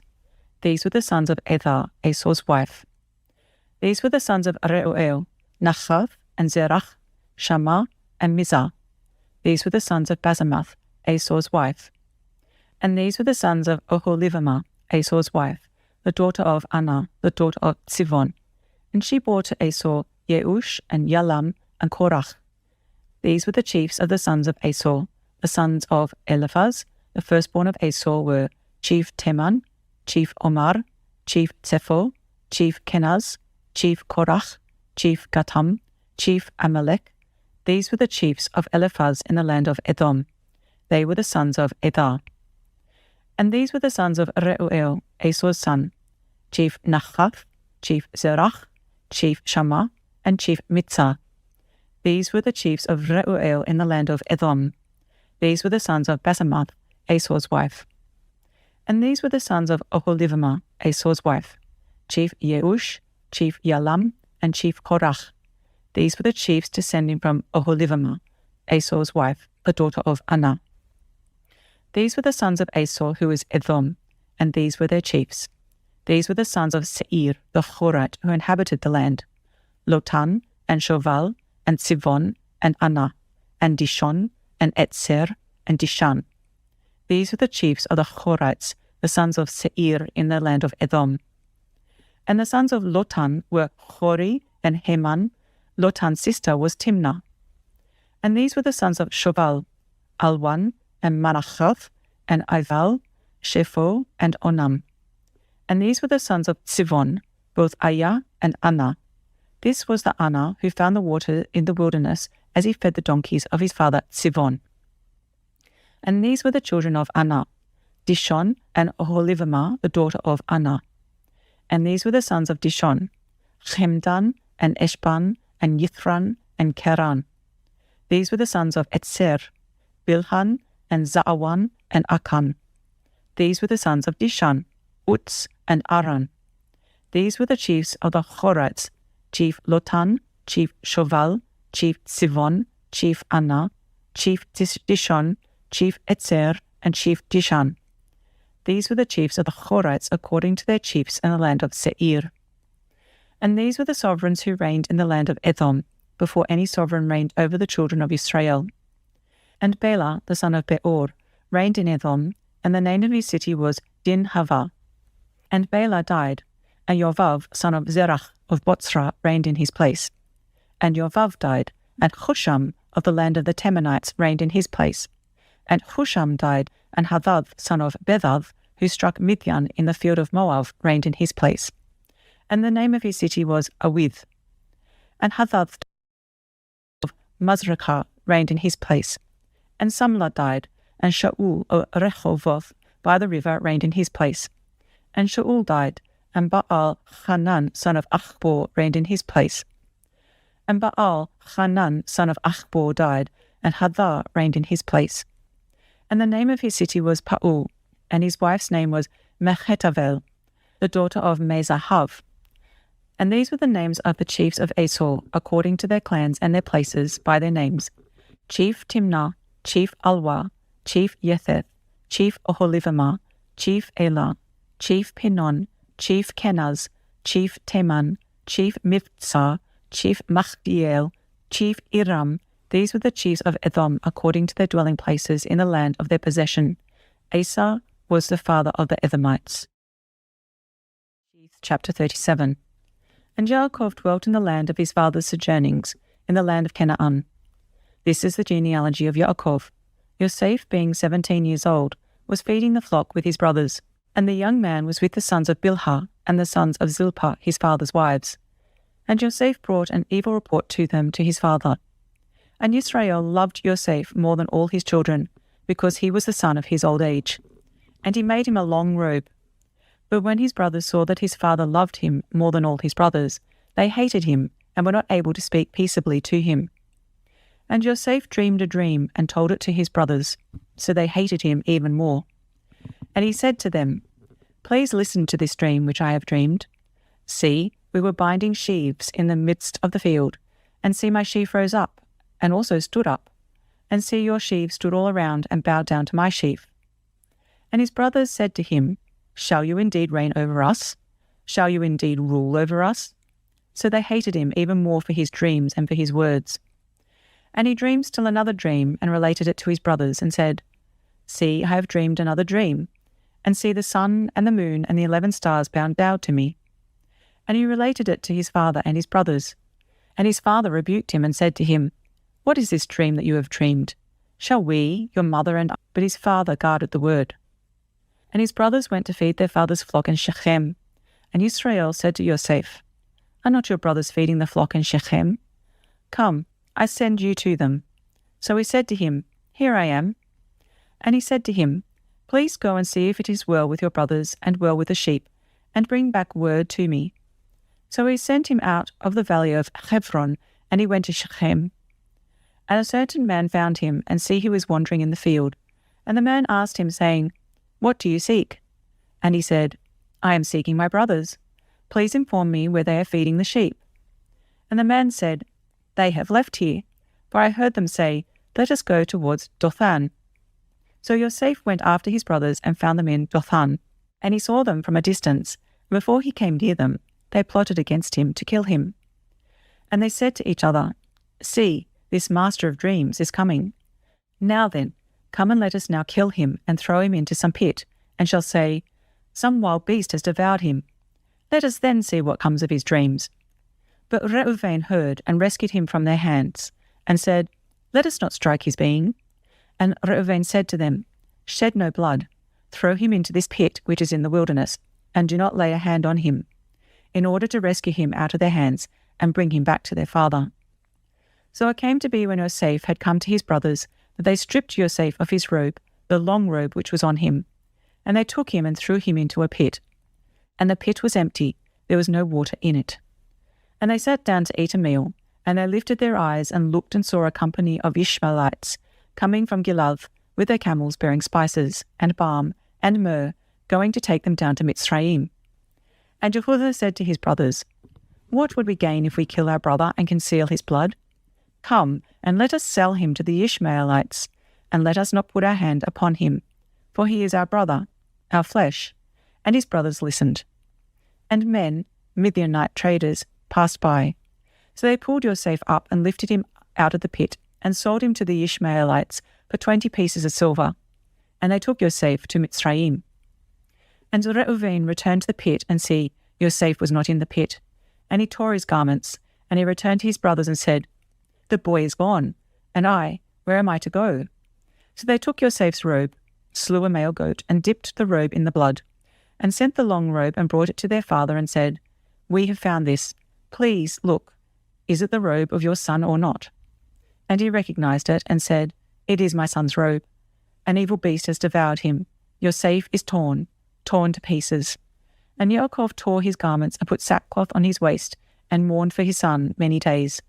And all his sons and all his daughters arose to comfort him, but he refused to be comforted, and he said, Now let me go down to Sheol, to my son in mourning. So his father wept for him. And the Midianites had sold him in Mitzrayim to Potiphar, an officer of Paro and captain of the guard. Chapter 38. And at that time it came to be that Yehudah left his brothers, and turned aside to a man, an Adullamite, whose name was Chira. And Yehudah saw there a daughter of a certain Canaanite, whose name was Shua. And he took her, and went in to her. So she conceived and bore a son, and he called his name And she conceived again and bore a son, and she called his name Onan. And she conceived yet again, and bore a son, and called his name Shelah.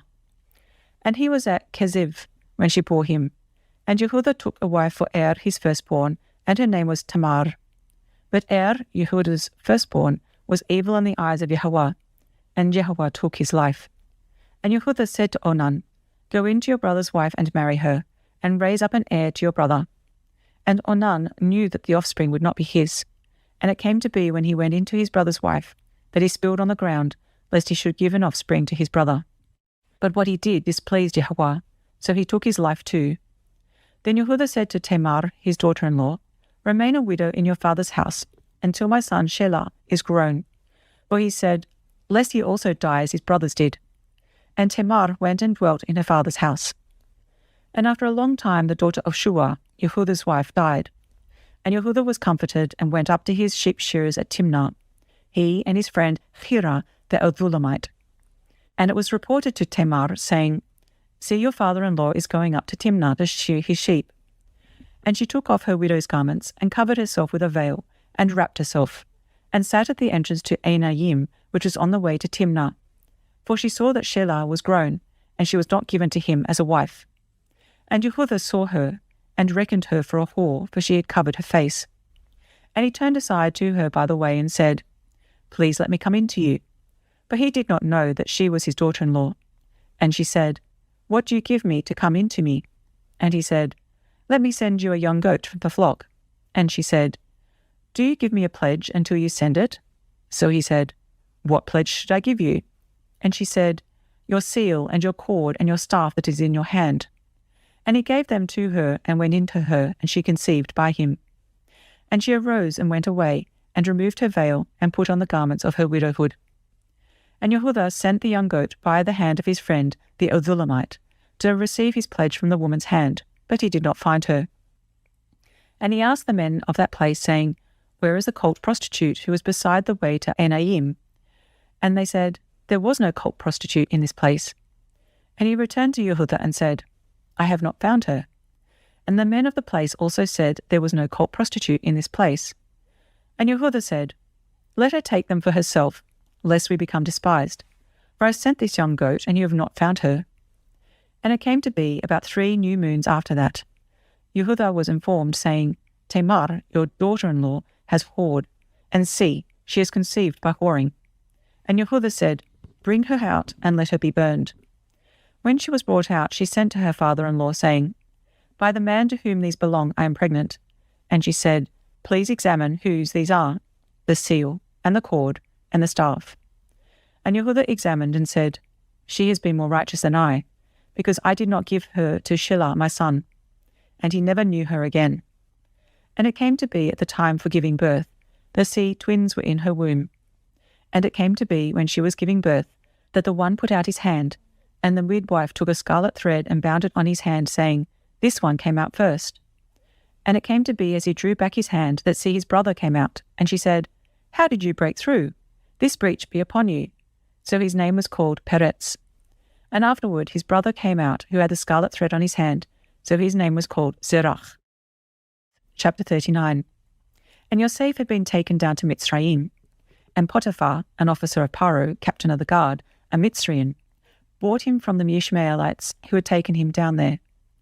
And it came to be that YAHUAH was with Yosef, and he became a prosperous man, and was in the house of his master the Mitzraim. And his master saw that YAHUAH was with him, and that YAHUAH made all he did to prosper in his hand. So Yosef found favour in his eyes, and served him, and he appointed him over his house, and gave into his hand all that he had. And it came to be, from the time that he appointed him over his house, and all that he had, that YAHUAH blessed the Mitzrayim's house for Yosef's sake, and the blessing of YAHUAH was on all that he had, in the house and in the field. And he left in Yosef's hand all that he had, and he did not know what he had, except for the bread which he ate. And Yosef was handsome in form, and handsome in appearance. And after these events it came to be, that his master's wife lifted up her eyes to Yosef, and said, lie with me. But he refused, and said to his master's wife, look, my master does not know what is with me in the house, and he has given into my hand all that he has. No one is greater in this house than I, and he has not withheld whatever from me but you, because you are his wife. And how shall I do this great evil and sin against Elohim? And it came to be, as she spoke to Yosef day by day, that he did not listen to her, to lie with her, to be with her. And it came to be on a certain day, when Yosef went into the house to do his work, and none of the men of the house were inside, that she caught him by his garment, saying, lie with me. But he left his garment in her hand, and fled, and ran outside. And it came to be, when she saw that he had left his garment in her hand, and fled outside, that she called to the men of her house, and spoke to them, saying, see, he has brought in to us a Hebrew to mock us. He came in to me to lie with me, and I cried out with a loud voice. And it came to be, when he heard that I lifted up my voice and cried out, that he left his garment with me, and fled, and went outside. And she kept his garment with her until his master came home. And she spoke to him these same words, saying, the Hebrew servant, whom you brought to us, came in to me to mock me. So it came to be, as I lifted my voice and cried out, that he left his garment with me and fled outside. And it came to be, when his master heard the words which his wife spoke to him, saying, your servant did to me according to these words, that his displeasure burned. Then Yosef's master took him and put him into the prison, a place where the sovereign's prisoners were confined, and he was there in the prison. But YAHUAH was with Yosef, and extended loving commitment to him, and he gave him favour in the eyes of the prison warden. And the prison warden gave into the hand of Yosef all the prisoners who were in the prison, and whatever was done there was his doing. The prison warden did not look into any point that was under Yosef's hand, because Yahuwah was with him, and whatever he did, Yahuwah made it prosper. Chapter 40. And after these events it came to be that the cupbearer and the baker of the sovereign of Mitzrayim sinned against their master, the sovereign of Mitzrayim. And Paro was wroth with his two officers, the chief cupbearer and the chief baker. So he put them in confinement in the house of the captain of the guard, in the prison, the place where Yosef was a prisoner. And the captain of the guard put Yosef in charge of them, and he served them. So they were in confinement for some time. Then the cupbearer and the baker of the sovereign of Mitzrayim, who were confined in the prison, dreamed a dream, both of them, each man's dream in one night, and each man's dream with its own interpretation. And Yosef came in to them in the morning, and looked at them, and saw that they were sad. And he asked Paro's officers who were with him in confinement of his master's house, saying, Why do you look so sad today? And they said to him, We have each dreamed a dream, and there is no one to interpret it. And Yosef said to them, Do not interpretations belong to Elohim? Relate them to me, please. So the chief cupbearer related his dream to Yosef, and said to him, See, in my dream a vine was before me, and in the vine were 3 branches, and it was as though it budded. Its blossoms shot forth, and its clusters brought forth ripe grapes. And Paro's cup was in my hand. So I took the grapes and pressed them into Paro's cup, and placed the cup in Paro's hand. And Yosef said to him, This is the interpretation of it. The 3 branches are 3 days. Yet within 3 days Paro is going to lift up your head and restore you to your place, and you shall put Paro's cup in his hand according to the former ruling, when you were his cupbearer. But remember me when it is well with you, and please show loving commitment to me, and mention me to Paro, and get me out of this house. For truly I was stolen away from the land of the Hebrews, and also I have done naught that they should put me into the dungeon. And the chief baker saw that the interpretation was good, and he said to Yosef, I also was in my dream, and saw 3 white baskets were on my head, and in the uppermost basket all kinds of baked goods for Paro, and the birds ate them out of the basket on my head. And Yosef answered and said, This is the interpretation of it. The 3 baskets are 3 days. Yet within 3 days Paro is going to lift off your head from you, and hang you on a tree, and the birds shall eat your flesh from you. And on the 3rd day, Paro's birthday, it came to be he made a feast for all his servants, and he lifted up the head of the chief cupbearer, and of the chief baker among his servants, and he restored the chief cupbearer to his post of cupbearer again, and he placed the cup in Paro's hand. But he hanged the chief baker as Yosef had interpreted to them. And the chief cupbearer did not remember Yosef, but forgot him. Chapter 41. And it came to be at the end of 2 years' time that Paro had a dream, and saw him standing by the river, and saw 7 cows coming up out of the river, beautiful looking and fat. And they fed amongst the reeds. Then saw 7 other cows coming up after them out of the river, ugly and lean of flesh, and stood by the other cows on the bank of the river. And the ugly and lean of flesh cows ate up the 7 beautiful looking and fat cows. Then Paro awoke. And he slept and dreamed a second time, and saw 7 heads of grain coming up on one stalk, plump and good, and saw 7 lean heads scorched by the east wind coming up after them. And the 7 lean heads swallowed the 7 plump and complete heads. Then Paro awoke and saw it was a dream. And it came to be in the morning that his spirit was moved, and he sent and called for all the magicians of Mitzrayim and all its wise men. And Paro related to them his dreams, but there was no one who could interpret them for Paro. Then the chief cupbearer spoke to Paro, saying, I remember my crimes this day. When Paro was wroth with his servants, and put me in confinement in the house of the captain of the guard, both me and the chief baker, each one of us dreamed a dream in one night, he and I. Each of us dreamed according to the interpretation of his own dream. And there was with us a Hebrew youth, a servant of the captain of the guard, and we related to him, and he interpreted our dreams for us. To each man he interpreted according to his own dream. And it came to be as he interpreted for us, so it came to be. He restored me to my office, and he hanged him. Then Paro sent and called Yosef, and they hurriedly brought him out of the dungeon, and he shaved and changed his garments, and came to Paro. And Paro said to Yosef, I have dreamed a dream, and there is no one to interpret it. Now I myself have heard it said of you that you understand a dream to interpret it. And Yosef answered Paro, saying, It is not in me, let Elohim answer Paro with peace. And Paro said to Yosef, See, in my dream I stood on the bank of the river, and saw 7 cows coming up out of the river, beautiful looking and fat, and they fed amongst the reeds.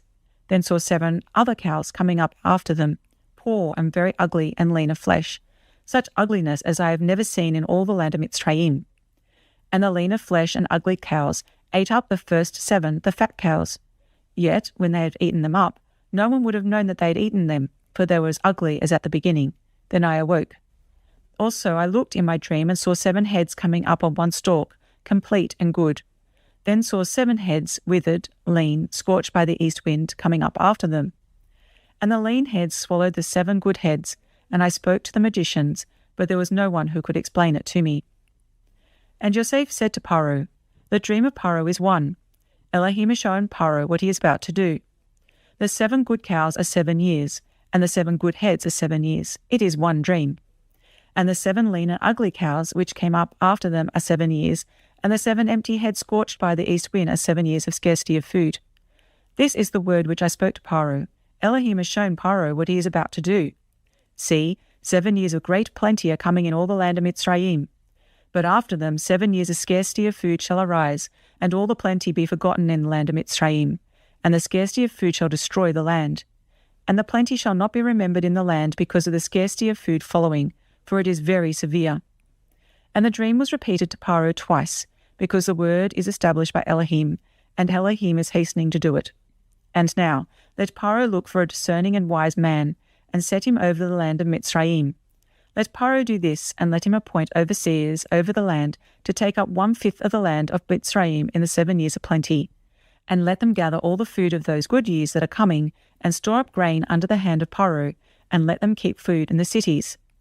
And the food shall be for a store for the land for the 7 years of scarcity of food, which shall be in the land of Mitzrayim. And do not let the land be cut off by the scarcity of food.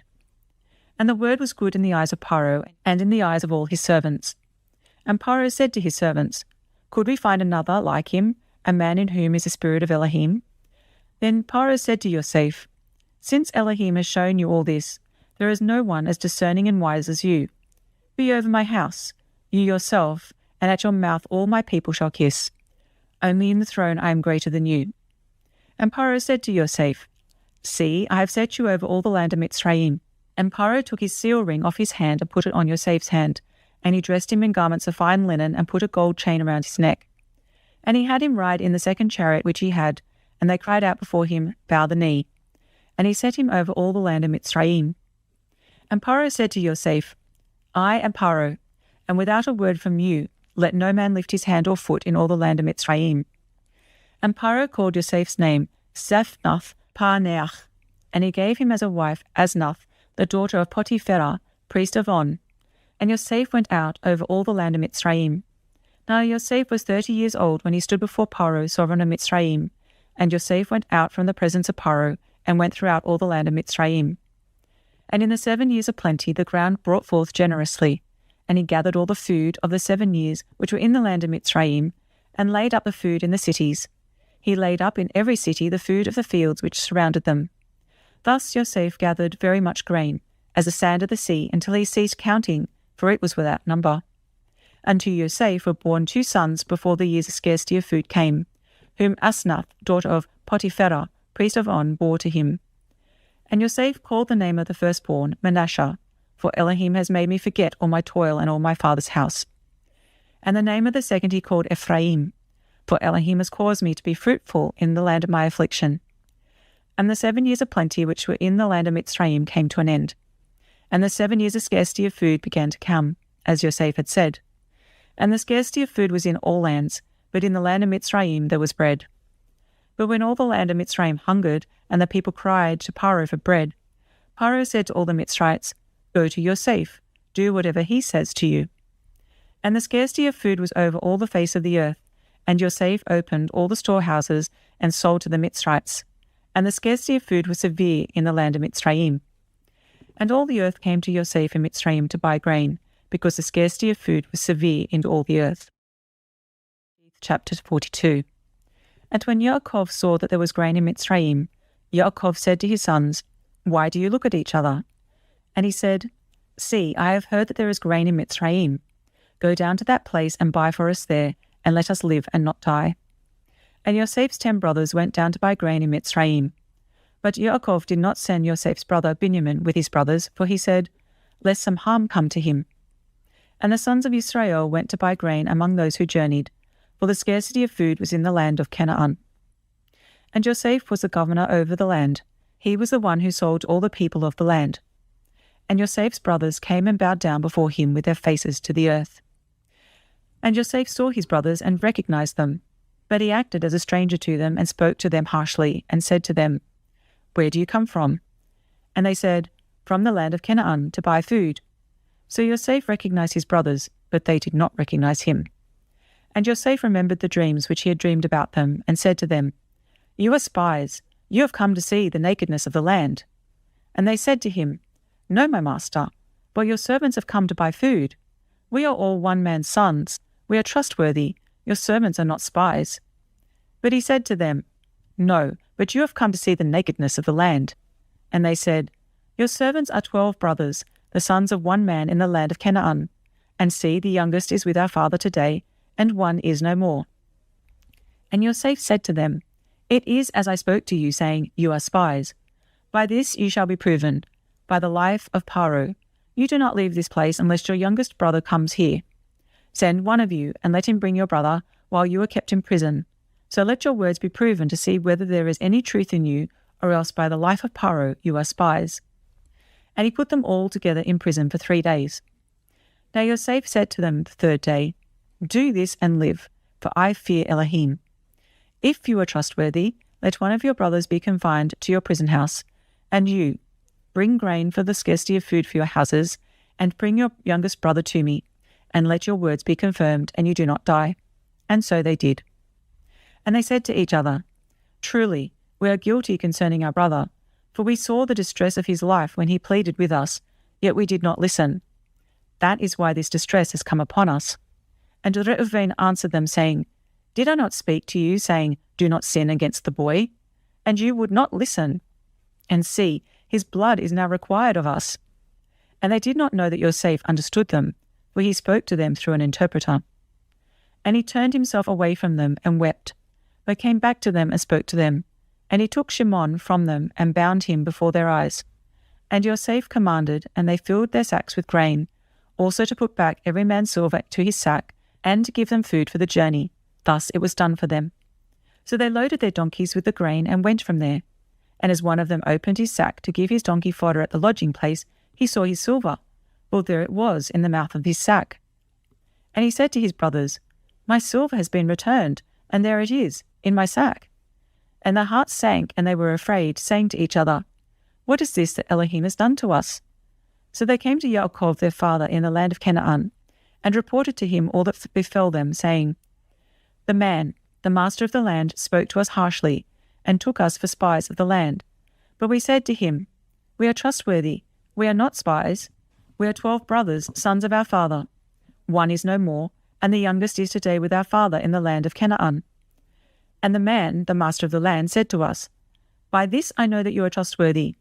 Leave one of your brothers here with me, and take food for the scarcity of food for your households, and go. And bring your youngest brother to me. Then I know that you are not spies, but that you are trustworthy. I give your brother to you, and you move about in the land. And it came to be as they emptied their sacks, that look, the bundle of each man's silver was in his sack. And when they and their father saw the bundles of silver, they were afraid. And Yaakov their father said to them, You have bereaved me.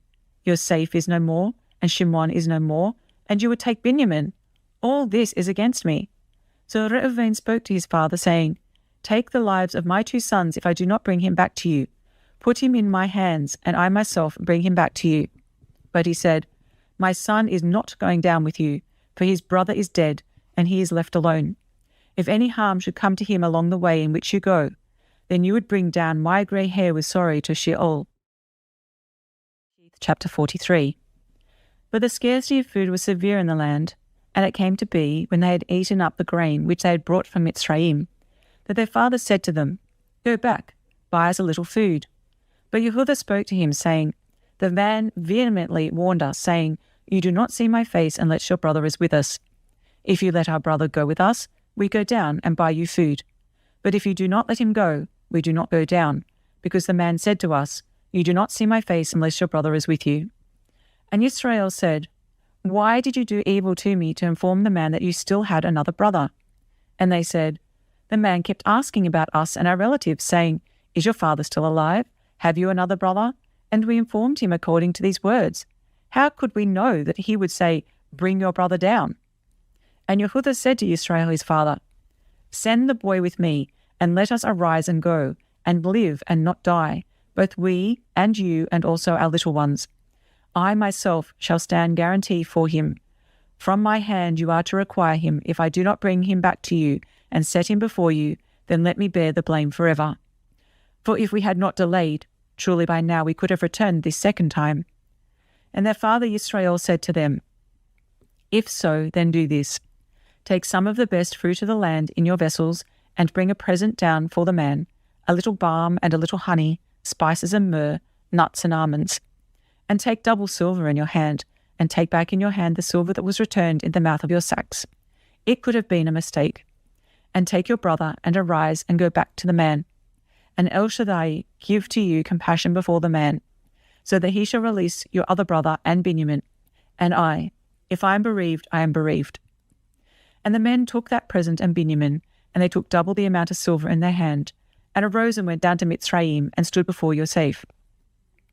And Yosef saw Benjamin with them, and said to the one over his house, Bring the men home, and make a great slaughter, and prepare, for these men are to eat with me at noon. And the man did as Yosef said, and the man brought the men into Yosef's house.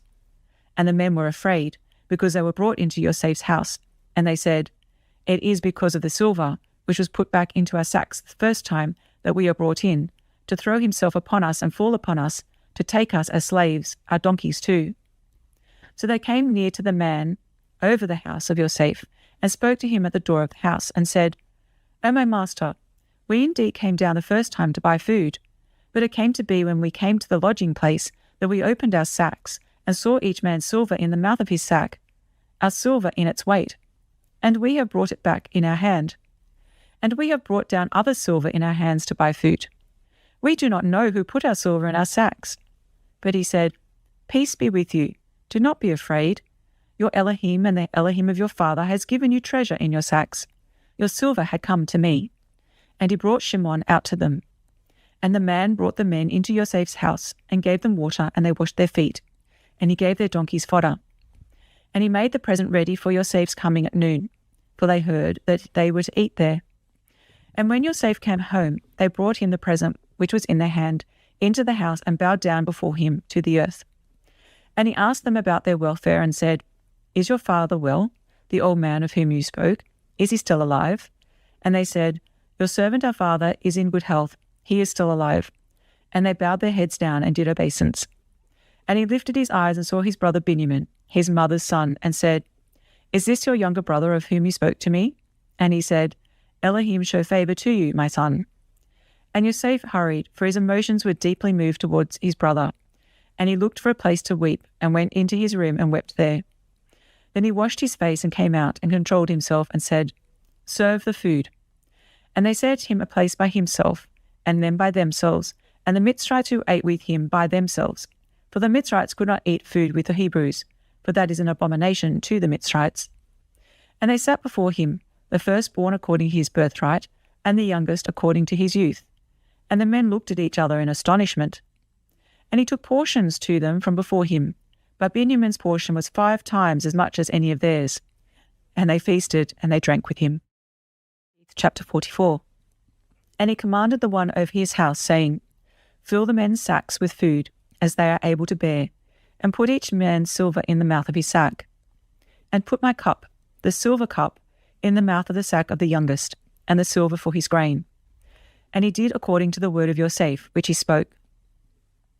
As soon as the morning was light, the men were sent away, they and their donkeys. And when they had gone out of the city, not having gone far, Yosef said to the one over his house, Rise up, follow the men, and when you overtake them, say to them, Why have you repaid evil for good? Is this not the one from which my master drinks, and with which he indeed defines? You have done evil in what you have done." So he overtook them and spoke these words to them. And they said to him, "Why does my master say these words? Far be it from us that your servants should do according to this word. See, we brought back to you from the land of Canaan the silver which we found in the mouth of our sacks.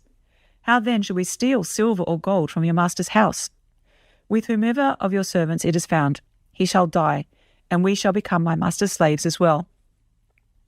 And he said, "Now also let it be according to your words. He with whom it is found becomes my slave, and you are innocent." And they hurried. Each man let down his sack to the ground, and each opened his sack. And he searched, with the oldest first and with the youngest last. And the cup was found in Benjamin's sack. And they tore their garments, and each man loaded his donkey and went back to the city.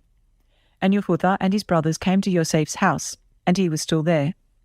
And they fell before him on the ground. And Yosef said to them, "What deed is this you have done? Did you not know that a man like me indeed divines?" And YAHUAH said, "What do we say to my master? What do we speak? Or how do we clear ourselves? Elohim has found out the crookedness of your servants.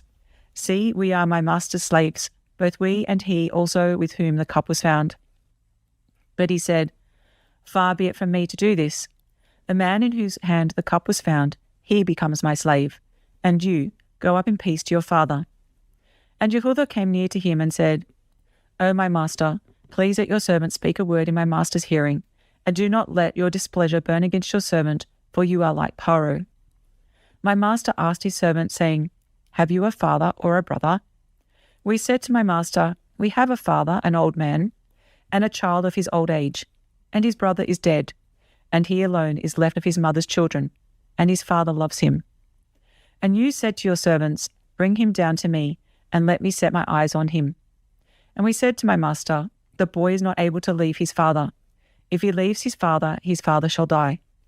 But you said to your servants, "Unless your youngest brother comes down with you, you do not see my face again." And it came to be, when we went up to your servant my father, that we told him the words of my master. And our father said, "Go back and buy us a little food." But we said, "We are not able to go down. If our youngest brother is with us, then we shall go down. For we are not able to see the man's face unless our youngest brother is with us." Then your servant my father said to us, "You know that my wife bore me 2 sons, and the one went out from me, and I said, Truly, he is torn to pieces, and I have not seen him since. And if you take this one from me too, and harm comes to him, you shall bring down my grey hair with evil to Sheol. And now, if I come to your servant my father, and the boy is not with us, since his own life is bound up in his life, then it shall be when he sees that the boy is not with us, that he shall die. So your servants shall bring down the grey hair of your servant our father with evil to Sheol." For your servant went guarantee for the boy to my father, saying, "If I do not bring him back to you, then I shall be a sinner before my father forever. And now, please let your servant remain instead of the boy as a slave to my master, and let the boy go up with his brothers. For how do I go up with my father if the boy is not with me, lest I see the evil that would come upon my father?" Chapter 45. And Yosef was unable to restrain himself before all those who stood by him. And he called out, "Have everyone go out from me." So no one stood with him while Yosef made himself known to his brothers. And he wept aloud, and the Mitzrites and the house of Paro heard it. And Yosef said to his brothers, "I am Yosef. Is my father still alive?"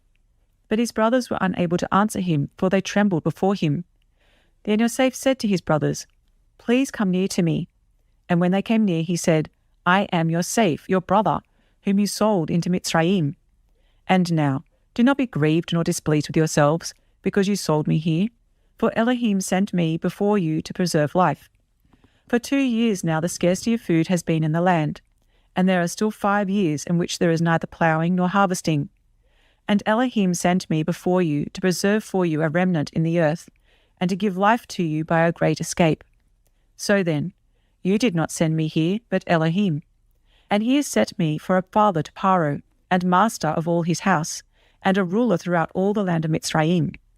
Hurry and go up to my father, and say to him, Thus says your son Yosef, Elohim has made me master of all Mitzrayim. Come down to me, do not delay. And you shall dwell in the land of Goshen, and be near to me, you and your children, your children's children, your flocks and your herds, and all that you have.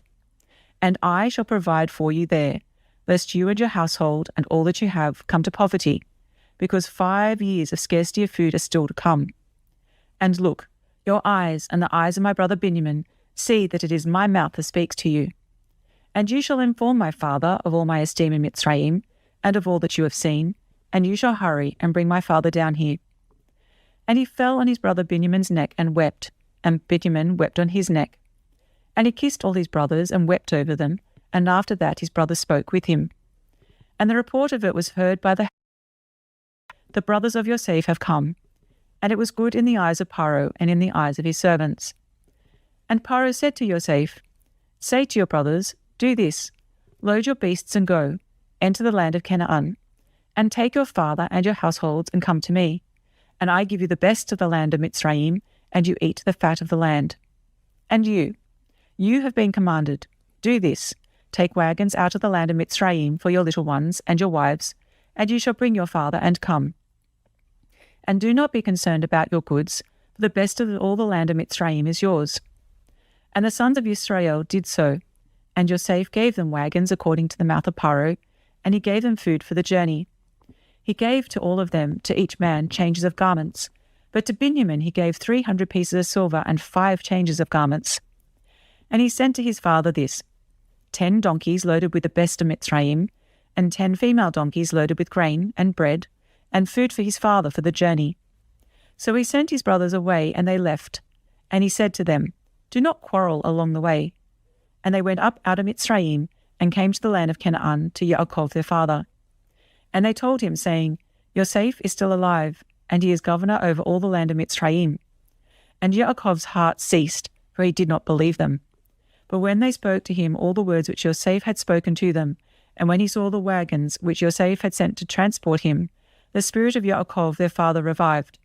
And Israel said, Enough, my son Yosef is alive.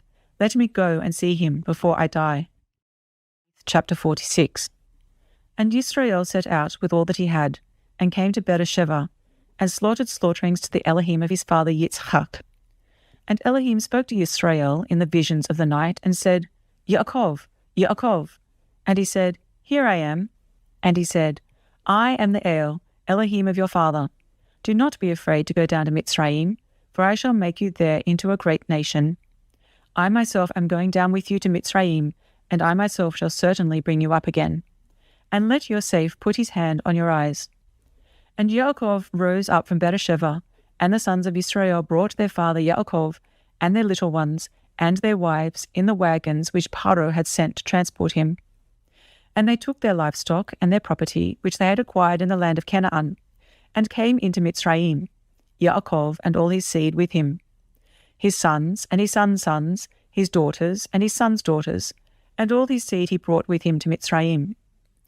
And these were the names of the children of Israel, Yaakov and his sons who came into Mitzrayim. Reuven was Yaakov's firstborn. And the sons of Reuven, Chanoch and Palu and Chetzron and Carmi. And the sons of Shimon, Yemuel and Yamin and Ohav and Yachin and Zochar and Shaul, son of a Canaanite woman. And the sons of Levi, Gershon, Kehath and Merari. And the sons of Yehuda, and Onan and Shelah and Peretz and Zerach. But and Onan died in the land of Canaan. And the sons of Peretz were Chetzron and Hamul. And the sons of Yisachar, Tola and Puah and Yov and Shimron. And the sons of Zebulun, Sereth and Elon and Yachvileel.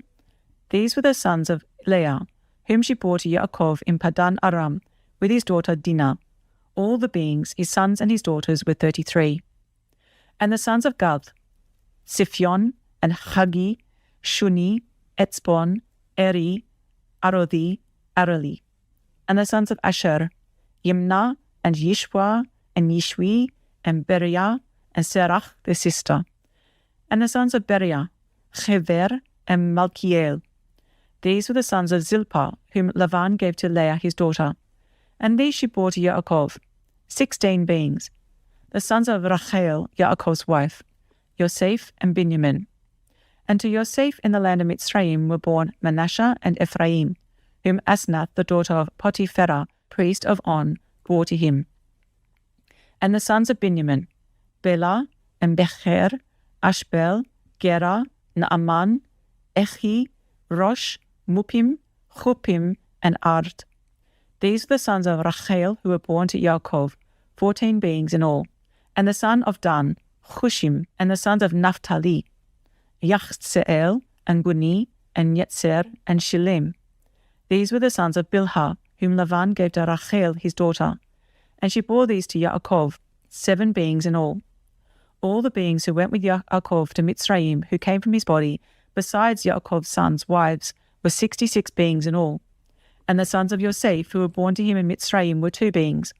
All the beings of the house of Yaakov, who went to Mitzrayim, were 70. And he sent Yehudah before him to Yosef, to point out before him the way to Goshen. And they came to the land of Goshen. And Yosef made ready his chariot, and went up to Goshen to meet his father Yisrael. And he appeared to him, and fell on his neck, and wept on his neck a long time. And Yisrael said to Yosef, Now let me die, since I have seen your face that you are still alive. And Yosef said to his brothers and to his father's household, I am going up to inform Paro, and say to him, My brothers and those of my father's house, who were in the land of Canaan, have come to me. And the men are shepherds, that they have been men of livestock, and they have brought their flocks and their herds, and all that they have. And it shall be when Paro calls you, and says, What is your occupation? That you shall say, Your servants have been men of livestock from our youth, even to now, both we and our fathers, so that you dwell in the land of Goshen. For every shepherd is an abomination to the Mitzrites. Chapter 47. Then Yosef went and spoke to Paro, and said, My father and my brothers, their flocks and their herds, and all that they possess, have come from the land of Canaan, and see they are in the land of Goshen. And he took 5 men from among his brothers, and presented them to Paro. And Paro said to his brothers, What is your occupation? And they said to Paro, Your servants are shepherds, both we and our fathers. And they said to Paro, We have come to dwell in the land, because there is no pasture for your servants' flocks, for the scarcity of food is severe in the land of Canaan. And now, please let your servants dwell in the land of Goshen. And Paro spoke to Yosef, saying, Your father and your brothers have come to you. The land of Mitzrayim is before you. Settle your father and your brothers in the best of the land. Let them dwell in the land of Goshen. And if you know of capable men among them, then make them chief herdsmen over my livestock. And Yosef brought in his father Yaakov, and set him before Paro. And Yaakov blessed Paro. And Paro said to Yaakov, How old are you? And Yaakov said to Paro, The days of the years of my sojournings are 130 years. Few and evil have been the days of the years of my life, and they have not reached the days of the years of the life of my fathers in the days of their sojournings. And Yaakov blessed Paro, and went out from before Paro. So Yosef settled his father and his brothers, and gave them a possession in the land of Mitzrayim, in the best of the land, in the land of Ramesses, as Paro had commanded. And Yosef provided his father and his brothers, and all his father's household with bread for the mouth of the little ones. Now there was no bread in all the land, because the scarcity of food was very severe. And the land of Mitzrayim, and all the land of Canaan, became exhausted from the scarcity of food. And Yosef gathered up all the silver that was found in the land of Mitzrayim, and in the land of Canaan, for the grain which they bought. And Yosef brought the silver into Paro's house. And when the silver was all spent in the land of Mitzrayim, and in the land of Canaan, all the Mitzrites came to Yosef and said, Give us bread, for why should we die in your presence? For the silver is gone. And Yosef said, Give your livestock, and I give your bread for your livestock, if the silver is gone.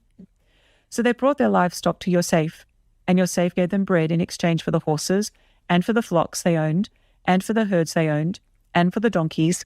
Thus he fed them with bread in exchange for all their livestock for that year. And when that year had ended, they came to him the next year and said to him, We do not hide from my master that our silver is all spent, and my master also has the livestock we owned. There has not been left any before my master but our bodies and our lands. Why should we die before your eyes, both we and our land? Buy us and our land for bread, and let us and our land be servants of Paro, and give us seed, and let us live and not die, and let the land not lie waste. And Yosef bought the entire land of Mitzrayim for Paro, because every man of the Mitzrites sold his field, because the scarcity of food was severe upon them, and the land came to be Paro's. And as for the people, he moved them into the cities, from one end of the borders of Mitzrayim to the other. Only the ground of the priests he did not buy, for the priests had from what Paro gave them by law, and they ate that which Paro gave them by law. Therefore they did not sell their ground. And Yosef said to the people, Look, I have bought you and your land today for Paro. Look, here is seed for you, and you shall sow the land. And it shall be that in the harvest you shall give 1/5 to Paro, and 4/5 is your own, as seed for the field and for your food, and those of your households, and as food for your little ones. And they said, You have saved our lives. Let us find favor in the eyes of my master, and we shall become Paro's servants. And Yosef made it a law over the land of Mitzrayim to this day, that Paro should have 1/5, except for the ground of the priests only, which did not become Paro's. And Israel dwelt in the land of Mitzrayim, in the land of Goshen. And they had possessions there, and were fruitful, and increased exceedingly. And Yaakov lived in the land of Mitzrayim 17 years, so the length of Yaakov's life was 147 years. And the time for Israel to die drew near, and he called his son Yosef, and said to him, Now, if I have found favor in your eyes, please put your hand under my thigh, and show loving commitment and truth to me. Please do not bury me in Mitzrayim, but I shall lie with my fathers, and you shall take me up out of Mitzrayim, and bury me in their burial place. And he said, I do as you have said. And he said, Swear to me. And he swore to him. And Israel bowed himself on the head of the bed. Chapter 48. And after these events, it came to be that it was said to Yosef, See, your father is sick. And he took with him his 2 sons, Manasseh and Ephraim. And Yaakov was told, See, your son Yosef is coming to you. And Israel strengthened himself and sat up on the bed. And Yaakov said to Yosef, El Shaddai appeared to me at Luz in the land of Canaan and blessed me, and said to me, See, I am making you fruitful and shall increase you, and make of you an assembly of peoples, and give this land to your seed after you as an everlasting possession. And now, your 2 sons, Ephraim and Manasseh, who were born to you in the land of Mitzrayim, before I came to you in Mitzrayim, are mine, as Reuven and Shimon, they are mine. Your offspring whom you shall bring forth after them are yours, and let them be called by the name of their brothers in their inheritance. And I, when I came from Padan, Rachel died on the way, when there was but a little distance to go to Ephrath. And I buried her there on the way to Ephrath, that is, Bethlehem. And Israel saw Yosef's sons, and said, Who are these? And Yosef said to his father, They are my sons, whom Elohim has given me in this place. And he said, Please bring them to me, and let me bless them. And the eyes of Israel were dim with age, and he was unable to see. And he drew them near him, and he kissed them and embraced them. And Israel said to Yosef, I had not thought to see your face, but see, Elohim has also shown me your seed. So Yosef brought them from between his knees, and he bowed down with his face to the earth. And Yosef took them both, Ephraim on his right hand toward Israel's left hand, and Manasseh with his left hand towards Israel's right hand, and brought them near him. And Israel stretched out his right hand and laid it on Ephraim's head, who was the younger, and his left hand on Manasseh's head, consciously directing his hands, for Manasseh was the firstborn. And he blessed Yosef and said, The Elohim before whom my fathers Abraham and Yitzchak walked, the Elohim who has fed me all my life long to this day, the messenger who has redeemed me from all evil, bless the youths, and let my name be called upon them, and the name of my fathers Abraham and Yitzchak, and let them increase to a multitude in the midst of the earth. And when Yosef saw that his father laid his right hand on the head of Ephraim, it was evil in his eyes. And he took hold of his father's hand to move it from the head of Ephraim to the head of Manasseh. And Yosef said to his father, Not so, my father, for this one is the firstborn. Put your right hand on his head. But his father refused and said, I know, my son, I know. He also becomes a people, and he also is great. And yet his younger brother is greater than he, and his seed is to become the completeness of the nations. And he blessed them on that day, saying, In you Israel shall bless, saying, Elohim make you as Ephraim and as Manasseh. Thus he put Ephraim before Manasseh. And Israel said to Yosef, See, I am dying, but Elohim shall be with you and bring you back to the land of your fathers. And I I have given you one portion above your brothers, which I took from the hand of the Amorite with my sword and with my bow. Chapter 49. And Yaakov called his sons and said, Gather together, so that I declare to you what is to befall you in the last days. Gather together and hear, you sons of Yaakov, and listen to Yisrael your father. Reuven, you are my firstborn, my power and the beginning of my strength, the excellency of exaltation and the excellency of power. Boiling like water, you do not excel, because you went up to your father's bed, then you defiled it. He went up to my couch. Shimon and Levi are brothers. Their weapons are implements of violence. Let my being not enter their council. Let my esteem not be united to their assembly. Because they killed a man in their displeasure, and they lamed an ox in pleasure. Cursed be their displeasure, for it is fierce, and their wrath, for it is cruel. I divide them in Yaakov, and scatter them in Yisrael. You, Yehudah, your brothers praise you. Your hand is on the neck of your enemies. Your father's children bow down before you. Yehudah is a lion's cub. From the prey you have gone up, my son. He bowed down, he crouched like a lion, and like a lion who does rouse him? The scepter shall not turn aside from Yehudah, nor an inscriber from between his feet, until Shiloh comes, and to him is the obedience of peoples. Binding his donkey to the vine, and his donkey's colt to the choice vine, he washed his garments in wine, and his robes in the blood of grapes. His eyes are darker than wine, and his teeth whiter than milk. Zebulun dwells at the seashore. He is a haven for ships, and his border is unto Zidon. Yisachar is a strong donkey, lying down between two burdens. And he saw that a resting place was good, and that the land was pleasant. And he inclined his shoulder to bear a burden, and became a subject to slave labour. Dan rightly rules his people as one of the tribes of Israel. Dan is a serpent by the way, an adder by the path that bites the horse's heels so that its rider falls backward. I have waited for your deliverance, O Yahuwah. Gad, a raiding band raids him, but he raids its heel. Bread from Asher is rich, and he gives delicacies of a sovereign. Naphtali is a deer let loose, and he gives words of elegance. Yosef is an offshoot of a fruit-bearing tree, an offshoot of a fruit-bearing tree by a fountain. His branches run over a wall, and the archers have bitterly grieved him, shot at him, and hated him. But his bow remained in strength, and the arms of his hands were made strong by the hands of the mighty one of Yaakov. From there is the shepherd, the stone of Israel. From the ale of your father, who helps you, and by the Almighty who blesses you with blessings of the heavens from above, blessings of the deep that lies beneath, blessings of the breasts and of the womb. The blessings of your father have excelled the blessings of my ancestors, up to the limit of the everlasting hills. They are on the head of Yosef, and on the crown of the head of him who is separated from his brothers. Benjamin is a wolf that tears. In the morning he eats prey, and at night he divides the spoil. All these are the 12 tribes of Israel, and this is what their father spoke to them. And he blessed them. He blessed each one according to his own blessing. And he commanded them and said to them, I am to be gathered to my people. Bury me with my fathers in the cave that is in the field of Ephron the Hittite, in the cave that is in the field of Machpelah, which is before Mamre, in the land of Canaan, which Abraham bought with the field of Ephron the Hittite as a possession for a burial site.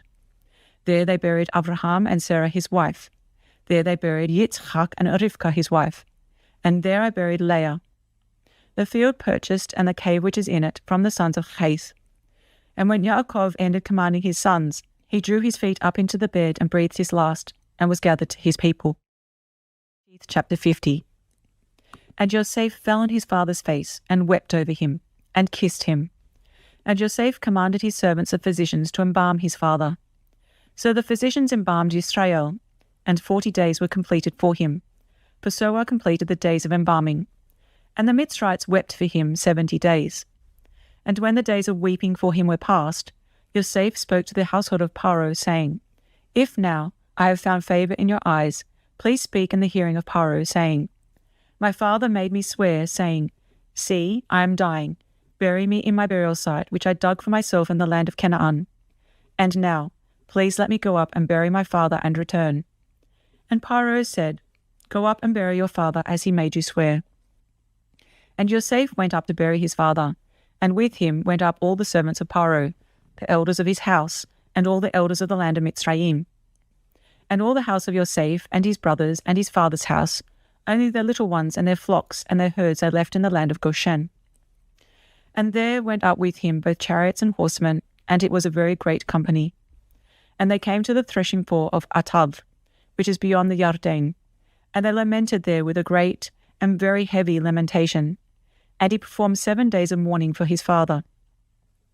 And when the inhabitants of the land, the Canaanites, saw the mourning at the threshing floor of Atav, they said, "This is a grievous mourning for the Mitzrites." That is why its name is called Aver Mitzrayim, which is beyond the Yarden. And his sons did to him as he had commanded them. For his sons brought him to the land of Canaan, and buried him in a cave in the field of Machpelah before Mamre, which Abraham bought with the field from Ephron the Hittite as property for a burial site. And after he had buried his father, Yosef returned to Mitzrayim, he and his brothers and all who went up with him to bury his father. And when Yosef's brothers saw that their father was dead, they said, "What if Yosef hates us and pays us back all the evil which we did to him?" And they sent word to Yosef, saying, "Before your father died, he commanded, saying, 'This is what you are to say to Yosef.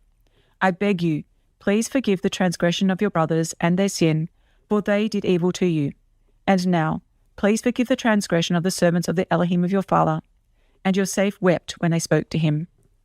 And his brothers also went and fell down before his face, and they said, 'See, we are your servants.' And Yosef said to them, 'Do not fear, for am I in the place of Elohim? And you intended evil against me, but Elohim intended it for good, in order to do it as it is this day, to keep a great many people alive. And now, do not fear. I provide for you and your little ones.'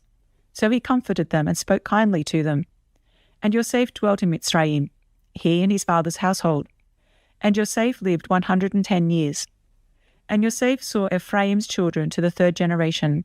The children of Machir, son of Manasseh, were also born on Yosef's knees.